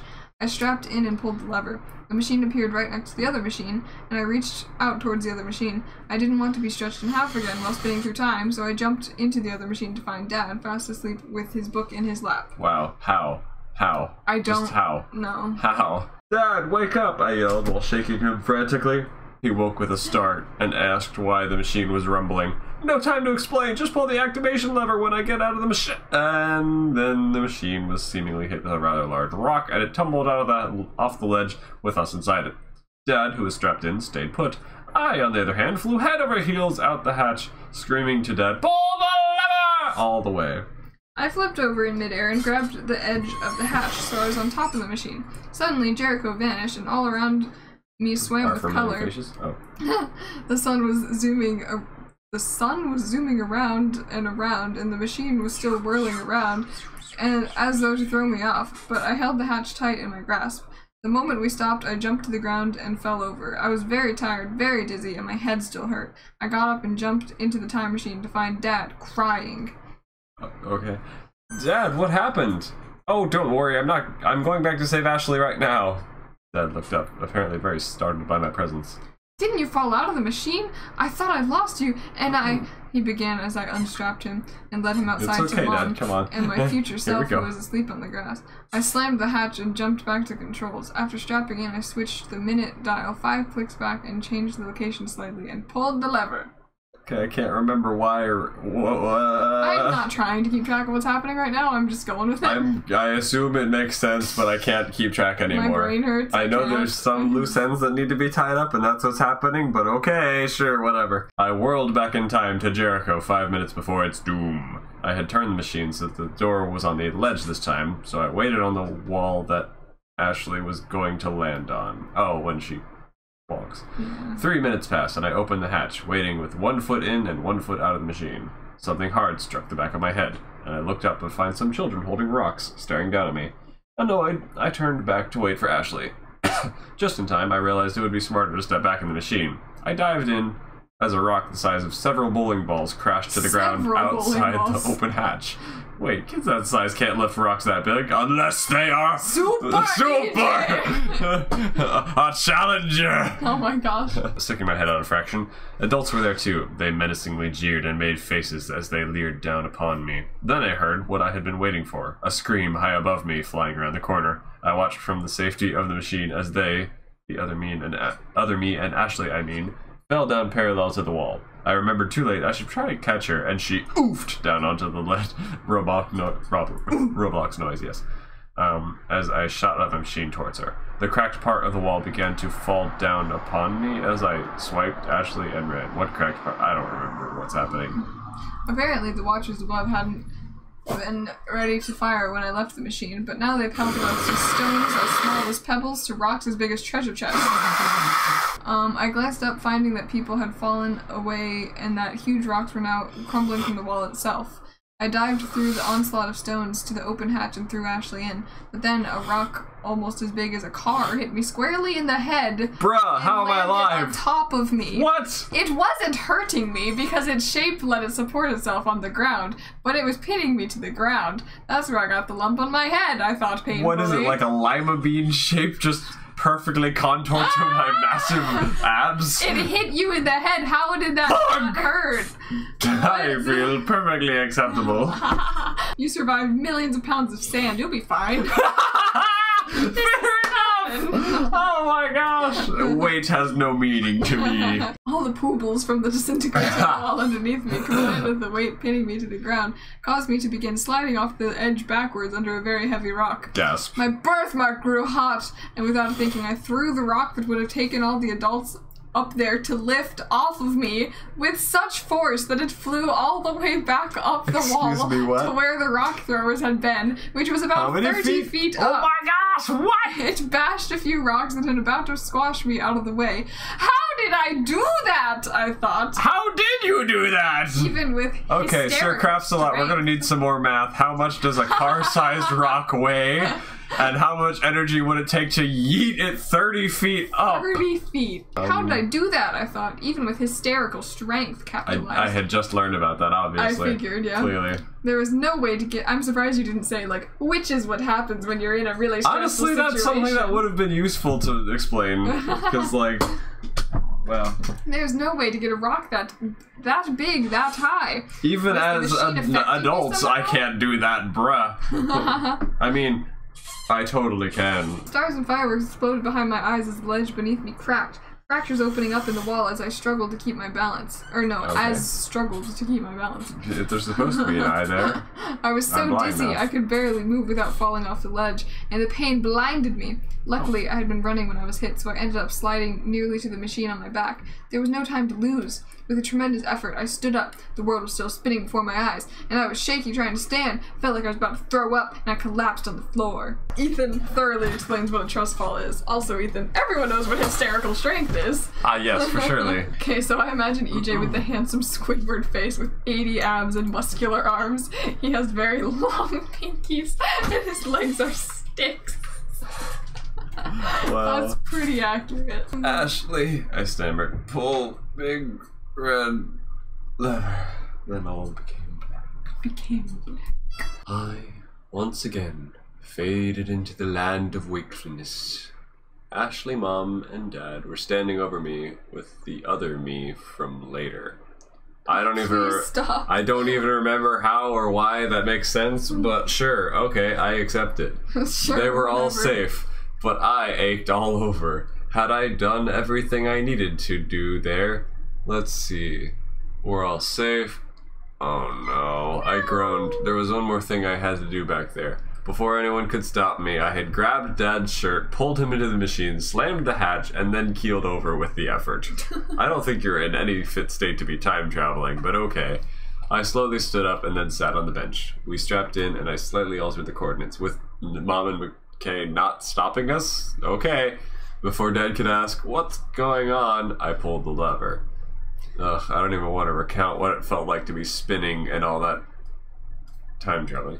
when you just got hit in the head by a rock the size of about 20 trash cans, not to mention being extremely tired from throwing the same boulder and somehow teleporting myself back home. Let's just say it's not an enjoyable experience to look forward to. Anyway, when we landed, I filled Dad in on that I had left a machine from another time on the ledge, so I needed him to pull the lever as soon as I left. Okay. He was slightly confused, but he agreed. So, I'm intentionally leaving myself back in time again for some... I hate everything. Sure. I can't try to comprehend this. Taking into account my dizziness, I had moved the machine closer to the machine I was going to make a break for. Why not right next door? But okay. Unfortunately, big rocks were already falling upon the ledge. I ran, paying no attention to my pain. My backpack's contents bounced, hitting me repeatedly in the back, aggravating my headache. I continued to run, dodging a boulder there, jumping a pile of poobles here, but then the world began to spin before my eyes. I couldn't see where I was going. I was walking like a drunk sailor who hadn't gotten his sea legs yet. Boom! I walked right into the machine I could barely see the shape of. I fell back on the ledge. I can't even see in front of my face. The weakness! I saw a huge spinning blur coming my way, so I rolled, quite stupidly, off the edge. Bruh, how many times have you done that? Once again, I was hanging on the cliff by one finger! But this time I was The stone cracks dizzy, beneath it. I could barely see. A rather large burning piece of wood landed on my finger, and I yelled in pain as I let go! Try not to be too loud. Whoops, sorry. Good job. I saw the machine skydiving with me a short ways away, so I swam through the boulder obstacle course of air. I pushed off rocks, slithered between small spaces, even though literally everything's weightless, so that shouldn't matter, and I at last reached the machine. I began crawling around the machine to find the hatch. I found it on the top, but just before I could climb in, it hit the ground and I landed right on the restaurant bench seat. And for the third time in about an hour, I blacked out. That was a 100-foot fall. You should be a puddle now. Your birthmark didn't grow hot that time. You were just dead this time. I slowly came back into consciousness. I was surprised I haven't gotten amnesia from all the unconsciousness I've been experiencing lately. I opened my eyes, but this made no difference. I tried moving, Blind, but was like Thorn? tied up. Oh, OT. I tried speaking, but was gagged. Great. Captured by the Israelites, I assumed would be... Alright. I heard a conversation approaching, so I became silent as a stone. Stone. You sure it's a time traveler thing? I heard a voice say. Bruh. That's what we're going to find out tomorrow, the other man affirmed as I entered the tent. We're going to stuff 20 men in there, go into the past or the future, and bring back some prisoners. I let out a muffled cry of fear. The machine's coordinates were set for my house. Hey, looks like little Sleeping Beauty is awake, one of them said as they began to free me. Sleeping Beauty? Was he referring to... Bruh! Stop it! Is this an anachronism? Was he referring to something modern that he couldn't know as it hadn't been invented yet? Or was he talking about me as though I was a beautiful scientist specimen? I don't want to think about either of these options. I tried to appear friendly in order to keep them unsuspicious of me while I tried to get back to the machine. Also, I am losing so many brain cells that when you said Sleeping Beauty, I thought it was going to be you being like, what is this modern movie that I have never heard of? Oh no. So how does an ancient Israelite know a movie before I do? Who are you and what race are you? What is it, Italian? Who are you and what race are you? Who are you and what race are you? One of them asked. I don't remember my race. I lied. What's my skin look like? Feeling the rather large lump on my head. Did I bump my head? Because I hit on something. He replied unsympathetically. Is that your thing? He asked while pointing across the tent at them. How did they fit the machine into a tent? I thought it was like as big as a trailer. What kind of tent they got here? I don't know. Tabernacle? It looked exactly like it always did. No scratch marks or anything to show it had been or had fallen off a wall and been battered by rocks. Didn't we put that paint on it magically? So that's not indestructible paint. Yeah. Yes, and I started, but he cut me short. We've never heard of a time machine before, and you wear the weird clothes, so you can't be an Israelite. However, you seem to have lost your memory, so we won't harm you. You're also not old enough to be if you're harmed. young or an amnesiac, then you're safe from being murdered. Okay, we know that you can't remember who you are, therefore you're fine. Okay, I do remember some things about the machine, so I could teach them to you. We have found the strange parchment telling how to pilot it, if that's what you mean. No, I know more than what they do. You now? Sure you. Give me the papers and let's go to the machine, I declared. Bruh. He snorted. You expect me to let you steal it? Aha! You take us for fools! He laughed. I snatched the papers and jumped to the machine before it had completely registered to them what I was doing, since I had fast reflexes. Even though I straight up I'm a concussion! passed out 3 times in the past 10 minutes and have been slammed in the head by a giant car-sized rock. And you have like used magic to teleport yourself back in time, supposedly, or something. Oh goodness! Freaking what? As you slam the hatch. As I slammed the hatch, the dizziness returns. I just managed to strap in when the hatch burst open and they barged in. I pushed the lever and they flew out of the hatch screaming as we began to swoop in. I guessed that they had landed in India during the Stone Age. Oh, fun. Clearly. I landed in the backyard, and despite my dizziness, was able to get out of the hatch to find myself face to face with the Israelites in my backyard. Oh boy! They were terrified and very displeased. Good job. They must have grabbed onto the hatch to avoid being thrown through time. Nice. Mom ran out of the house with a phone in her hand, shouting something about health insurance. The Israelites turned pale as they heard a voice from the phone, and one of them grabbed it and listened intently. After a moment, they shrieked and threw the phone at the wall, where it shattered. Bro, what the heck? They continued shouting about something, as though shouting could teleport them back. This made little sense to me, so I guided them back to the machine while telling them we weren't evil and we didn't want to kill them. It didn't seem like they would hurt us, but they refused to go back in the machine with me, so I went in first to make sure the coordinates hadn't been messed up. Something very important, as I'd learned, leaving my family to soothe the bewildered Israelites. As I closed the hatch behind me in an attempt to stop the Israelites from stabbing me or something, I suddenly felt a mysterious evil presence again. My heart stopped. Oh, I guess I'm next. My heart stopped as I realized. He survives everything but the evil spirit. Oh! As I realized someone was behind me. I slowly turned around, breaking into a cold sweat. I found a man dressed in a black robe and hood, holding a very sharp sword to my neck. Whoa. He looked like a ring wraith from Lord of the Rings. Wow, thanks for the visual. Thank you. Not describing any of it your own, just borrowing from somewhere else, that's fine. His face was hidden in the folds of his hood, though this was by far the scariest thing that had ever happened to me. Scariest thing that ever happened to you after you just almost drowned, went through time 10 million times, got crushed by a rock, your sister almost died 3,000 times, you set an entire city on fire, you almost got murdered many times. Yeah, you're kind of a psychopath now, bro. A little bit. I found that I could not scream. I have no mouth and I must scream, sorry. Oh. Instead, I stood there as the hooded black figure let out a low chuckle and poked me with his sword's tip. My mouth ran dry and I heard my heart pounding in my ears. I thought you said it stopped. So I knew who he was before he even spoke.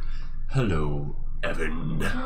My name is Lord Malazorg. Don't make fun of it. It's not a bad name. It's a cool, evil name. I was barely able to reply, squeaking out a little greeting.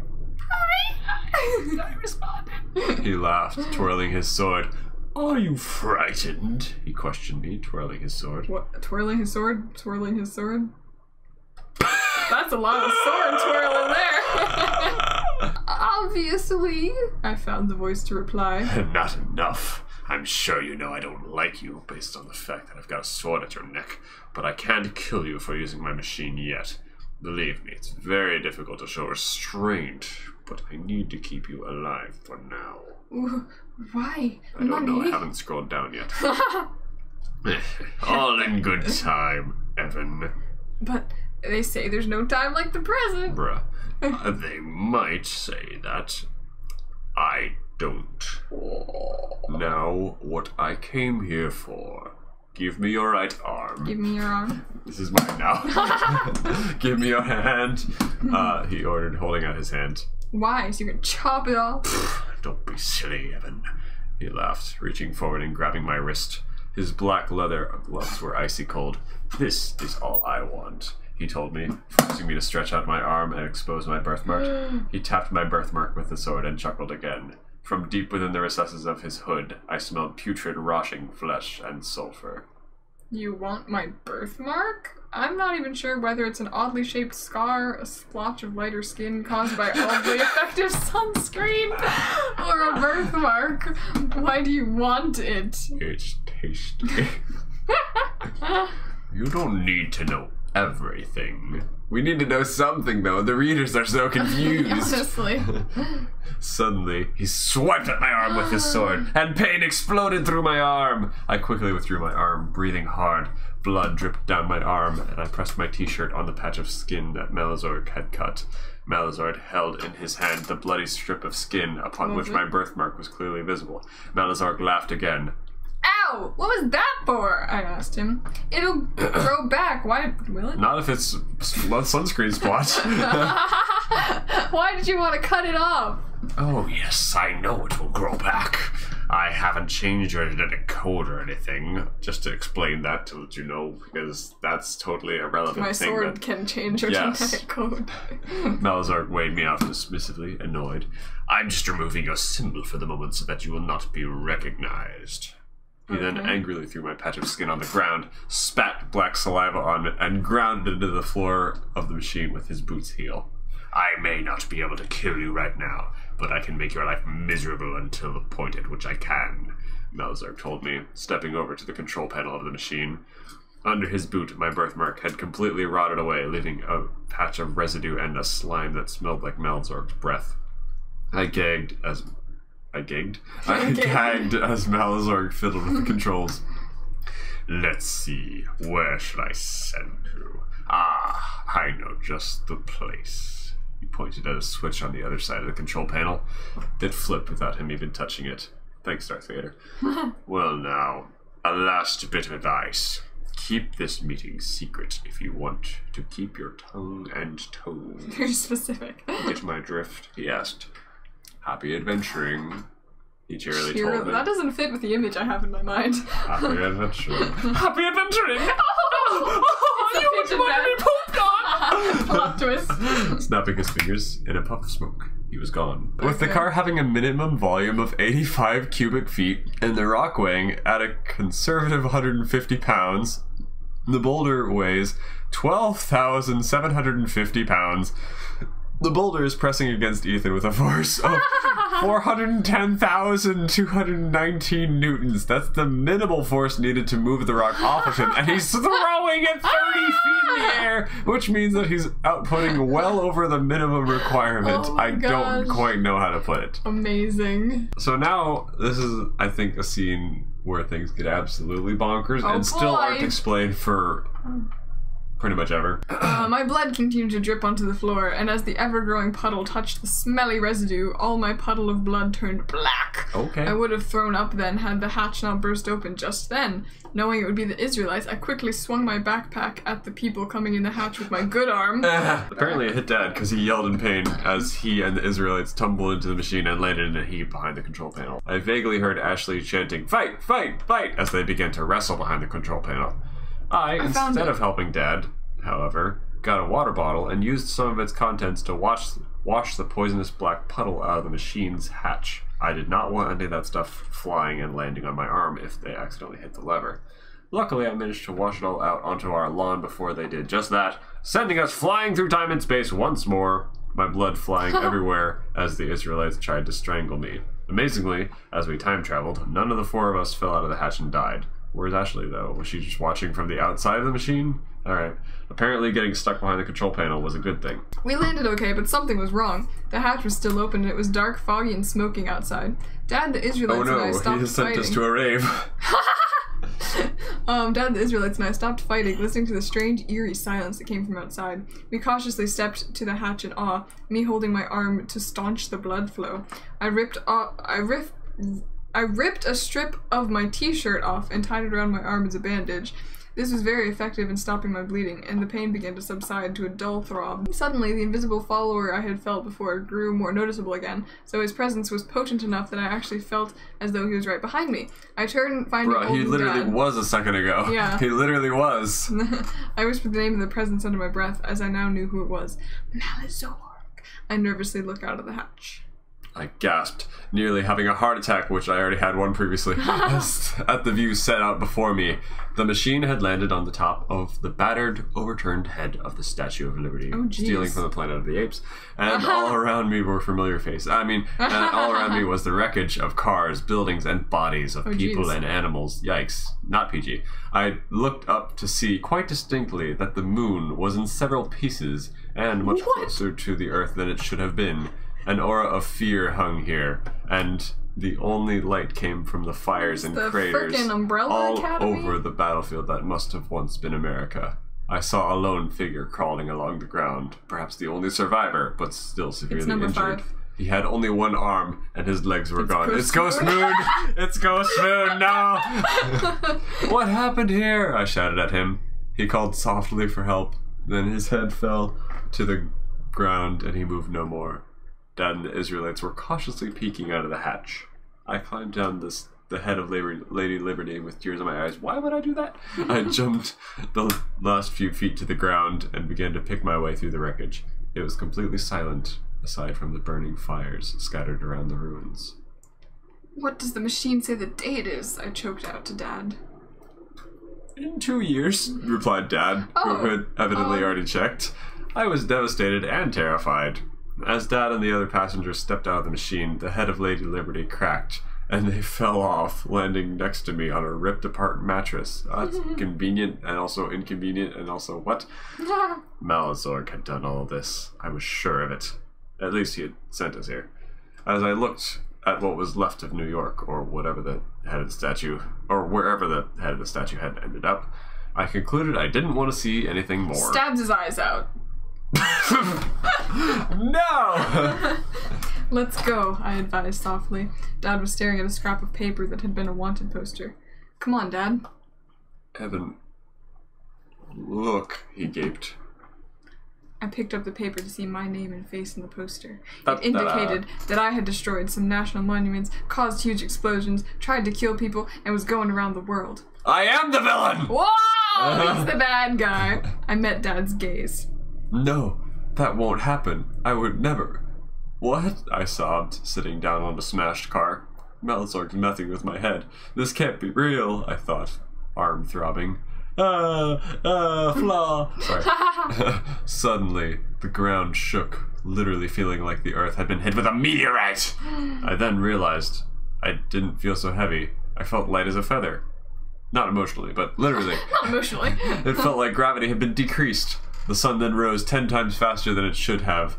I watched in wonder as the sun zipped directly overhead, then stopped as we were thrown 20 feet away from the machine. We now weighed a heck of a lot more than we had a minute before. The Earth had stopped rotating and or been hit by a magical spell that increased the Earth's gravity, in case you were not aware. As you do.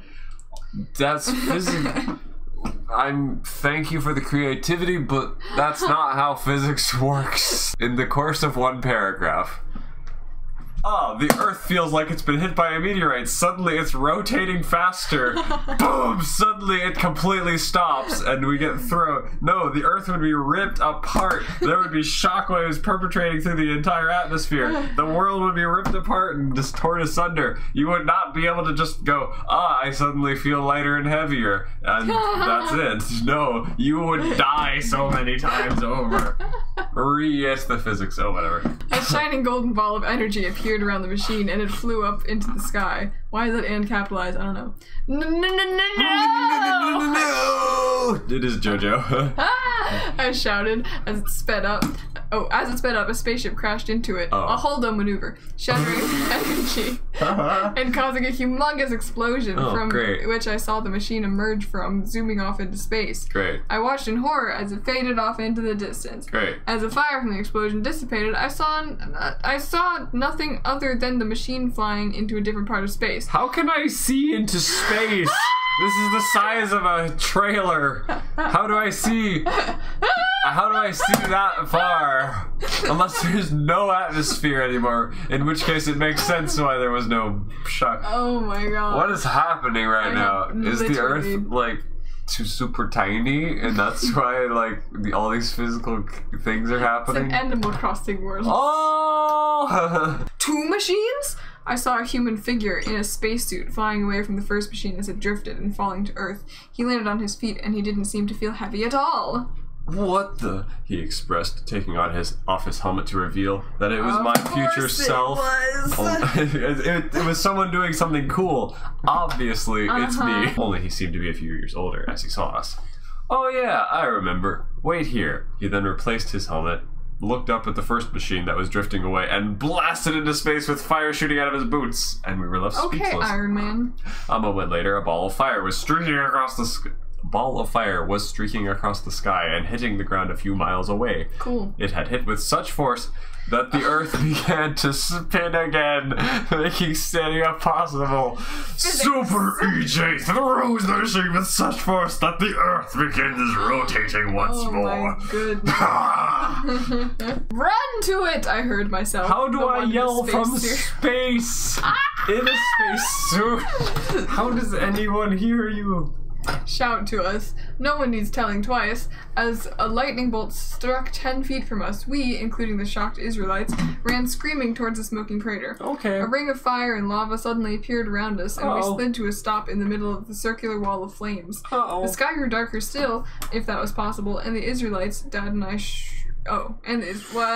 shrieked like little girls as the hands of dead people and scrap metal robots began to rise out of the ground. Oh boy. They crawled out of the ground, stood up, and began to advance towards us with the clear intention of killing us. What the heck is happening? Thanks, Malazar. Now we have gone from, like, happy-go-lucky time travel jaunting to end of the world zombies, space battle, scared. Chaos. Dad and I dived into the ruined cockpit of a news helicopter as the Israelites drew their swords and grabbed some ruined gutters, swinging them menacingly with how do you have obvious practice with a piece of a gutter?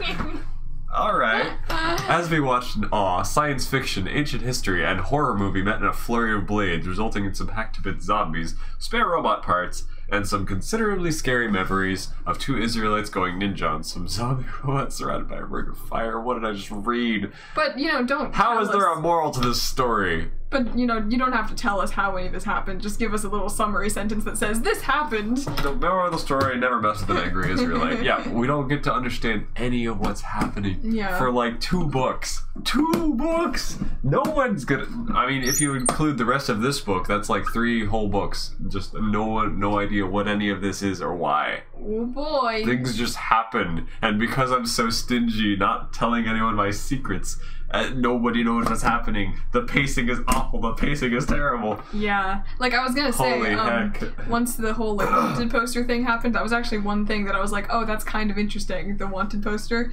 But I feel like this stuff should have happened like 20 pages earlier because the other stuff was just incredibly repetitive and boring, like with the drowning and saving yourself and the Jericho. And I backed into the dark, sheltered interior of the helicopter as the Israelites relentlessly held the evil creatures off, and I accidentally hit a button. Of course you did, which caused the screen to flash to life. On the screen showed the latest news report, definite footage of why my name was on the wanted poster. I saw myself on all 4 portions of split screen, on one running directly at the White House surrounded by gunfire and explosions, on another blowing up the Eiffel Tower. The next showed me riding on a missile, evidently trying to escape the authority and helicopters, cars, motorcycles, and other people trying to capture me. That's a lot of people. And the last showed me throw my hand out in front of me and a sphere of light appeared around me as the camera exploded.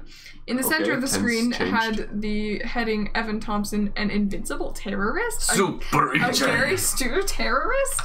As I watched, a centaur made of fire knocked a car off the edge of an overhang. Dad quickly turned off the EJ's a screen. terrorist! What's happening? I asked softly as tears began to stream from my eyes. Am I evil? Is the machine lying? Dad hugged me, saying that this all had to be a dream because it was so totally crazy that none of this could possibly tie together or make any sense in real life. Nudge, nudge, wink, wink at the reader. Whoa. Time travel, magic, zombies, the end of the world, and spaceships have nothing to do with each other. I think what really happened is when they were driving to the Grand Canyon, they suddenly ended up on a flight, and then they crashed and like had the bends and all kinds of stuff happen, and they're just in a coma right now, imagining all the rest of this. Imagine the world. This has got to be a dream, insisted Dad. You're not evil. Before I could feel embarrassed for crying or try to wake up, however, a zombie that had apparently made it past the ancient sword-swinging lunatics outside grabbed me around the neck, trying to strangle me. Because clearly the zombies try to strangle. Yeah, and who cares about like biting or eating brains? It's all strangling. Good old Dad snapped the bony forearm with rotting flesh hanging off of it, freeing my head, and we kicked the skeleton apart together. Boy, haha! We high-fived.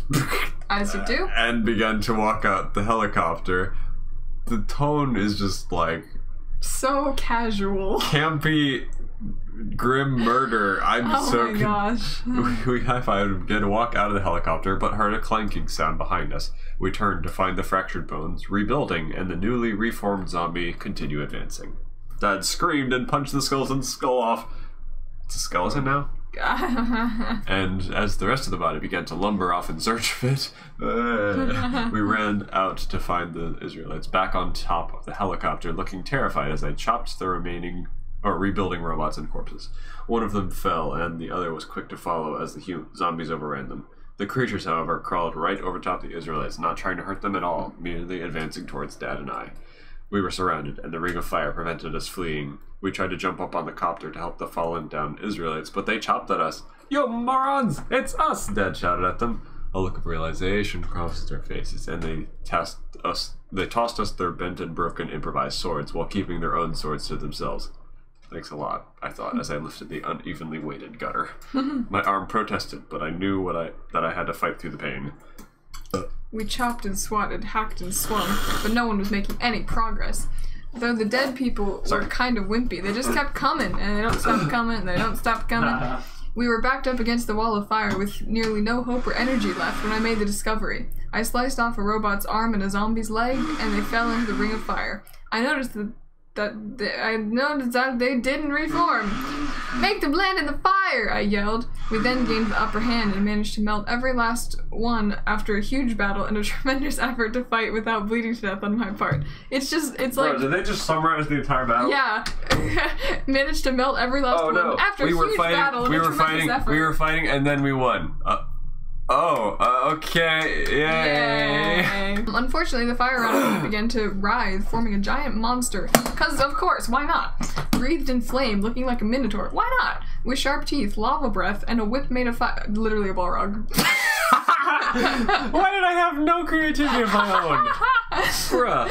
We were about to be fried, but then all of a sudden, the me in the spacesuit was between us and the monster. Oh boy, I love the other me saving myself again. Mm-hmm.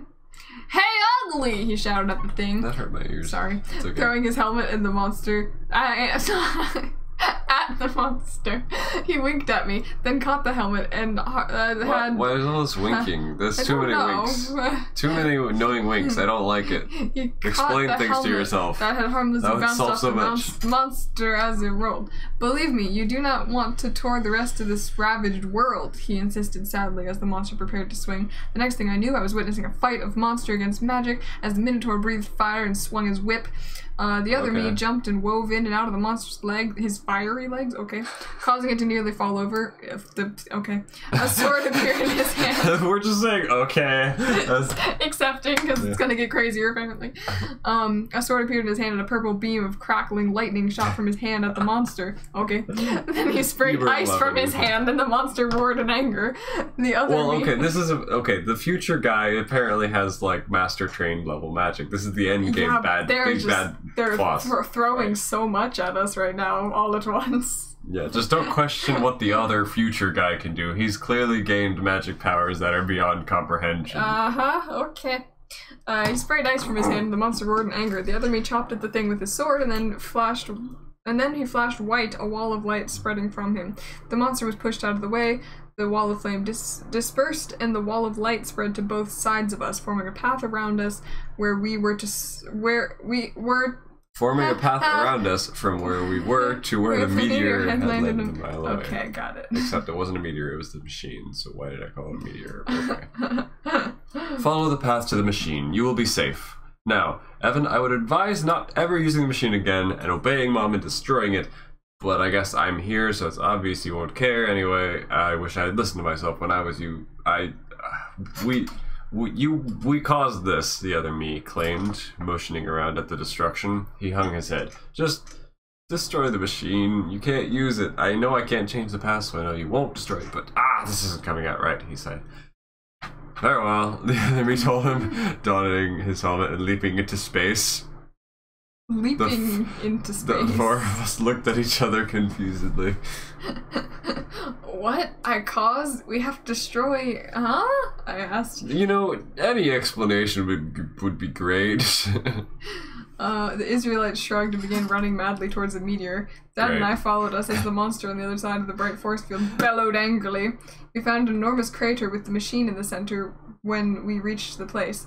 We piled back in the machine without saying a word to each other, and as we returned the Israelites to their time, we asked them not to mention this. They wordlessly agreed. That was a lot. I would not wordlessly agree to that. I would be like, excuse me? I'm going to tell everyone about my alcohol-induced drug trip. This is the craziest thing. Make a new book in the Bible called, like, New Evan or something. Evan Almighty.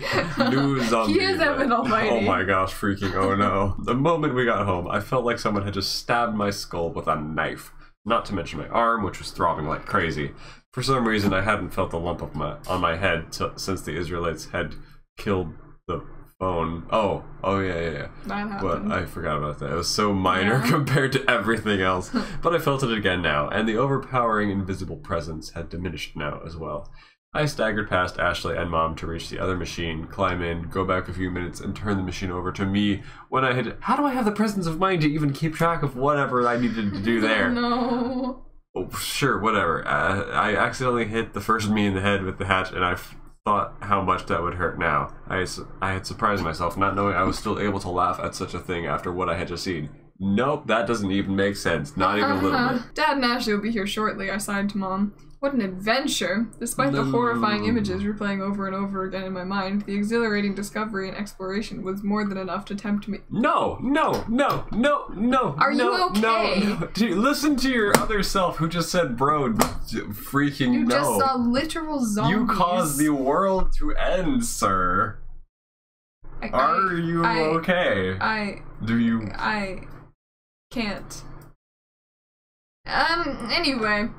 But if we were ever gonna go on another trip, we would have to bring more people to help watch our backs, so we would need a concrete escape plan, and we need to be very organized. You need a concrete boot on your face. But that wouldn't keep him down if you can yeet a 3 million ton rock. I began plotting our next adventure tiredly. Then I fell asleep on the grass almost instantly after lying my head down. Okay.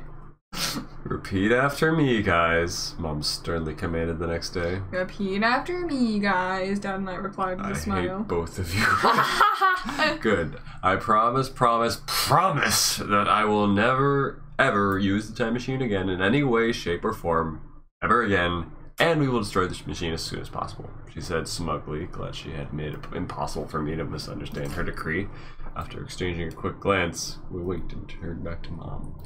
Good. I promise that I will never, ever use the time machine in any way, shape, or form. How do they remember all that? I don't. That's a really long phrase. And we will destroy the machine as soon as possible. We lied with our fingers crossed behind our backs. Ho, ho, ho, ho, ho. That's the end of that chapter. We did it. Hang on. I just want to see, like... So it started off with... You know, in the middle of Jericho shenanigans, ended with the end of the world. Freaking what? Help me. I don't know what happened, but I think that's a good place to end it for now, and we'll continue with this next stream. Tune in next time for the adventures of Super Evan and whatever the heck his name is, that guy. Malnutrition. Malnutrition. God bless. Thank you all for watching and stuff. Bye everyone. Love y'all.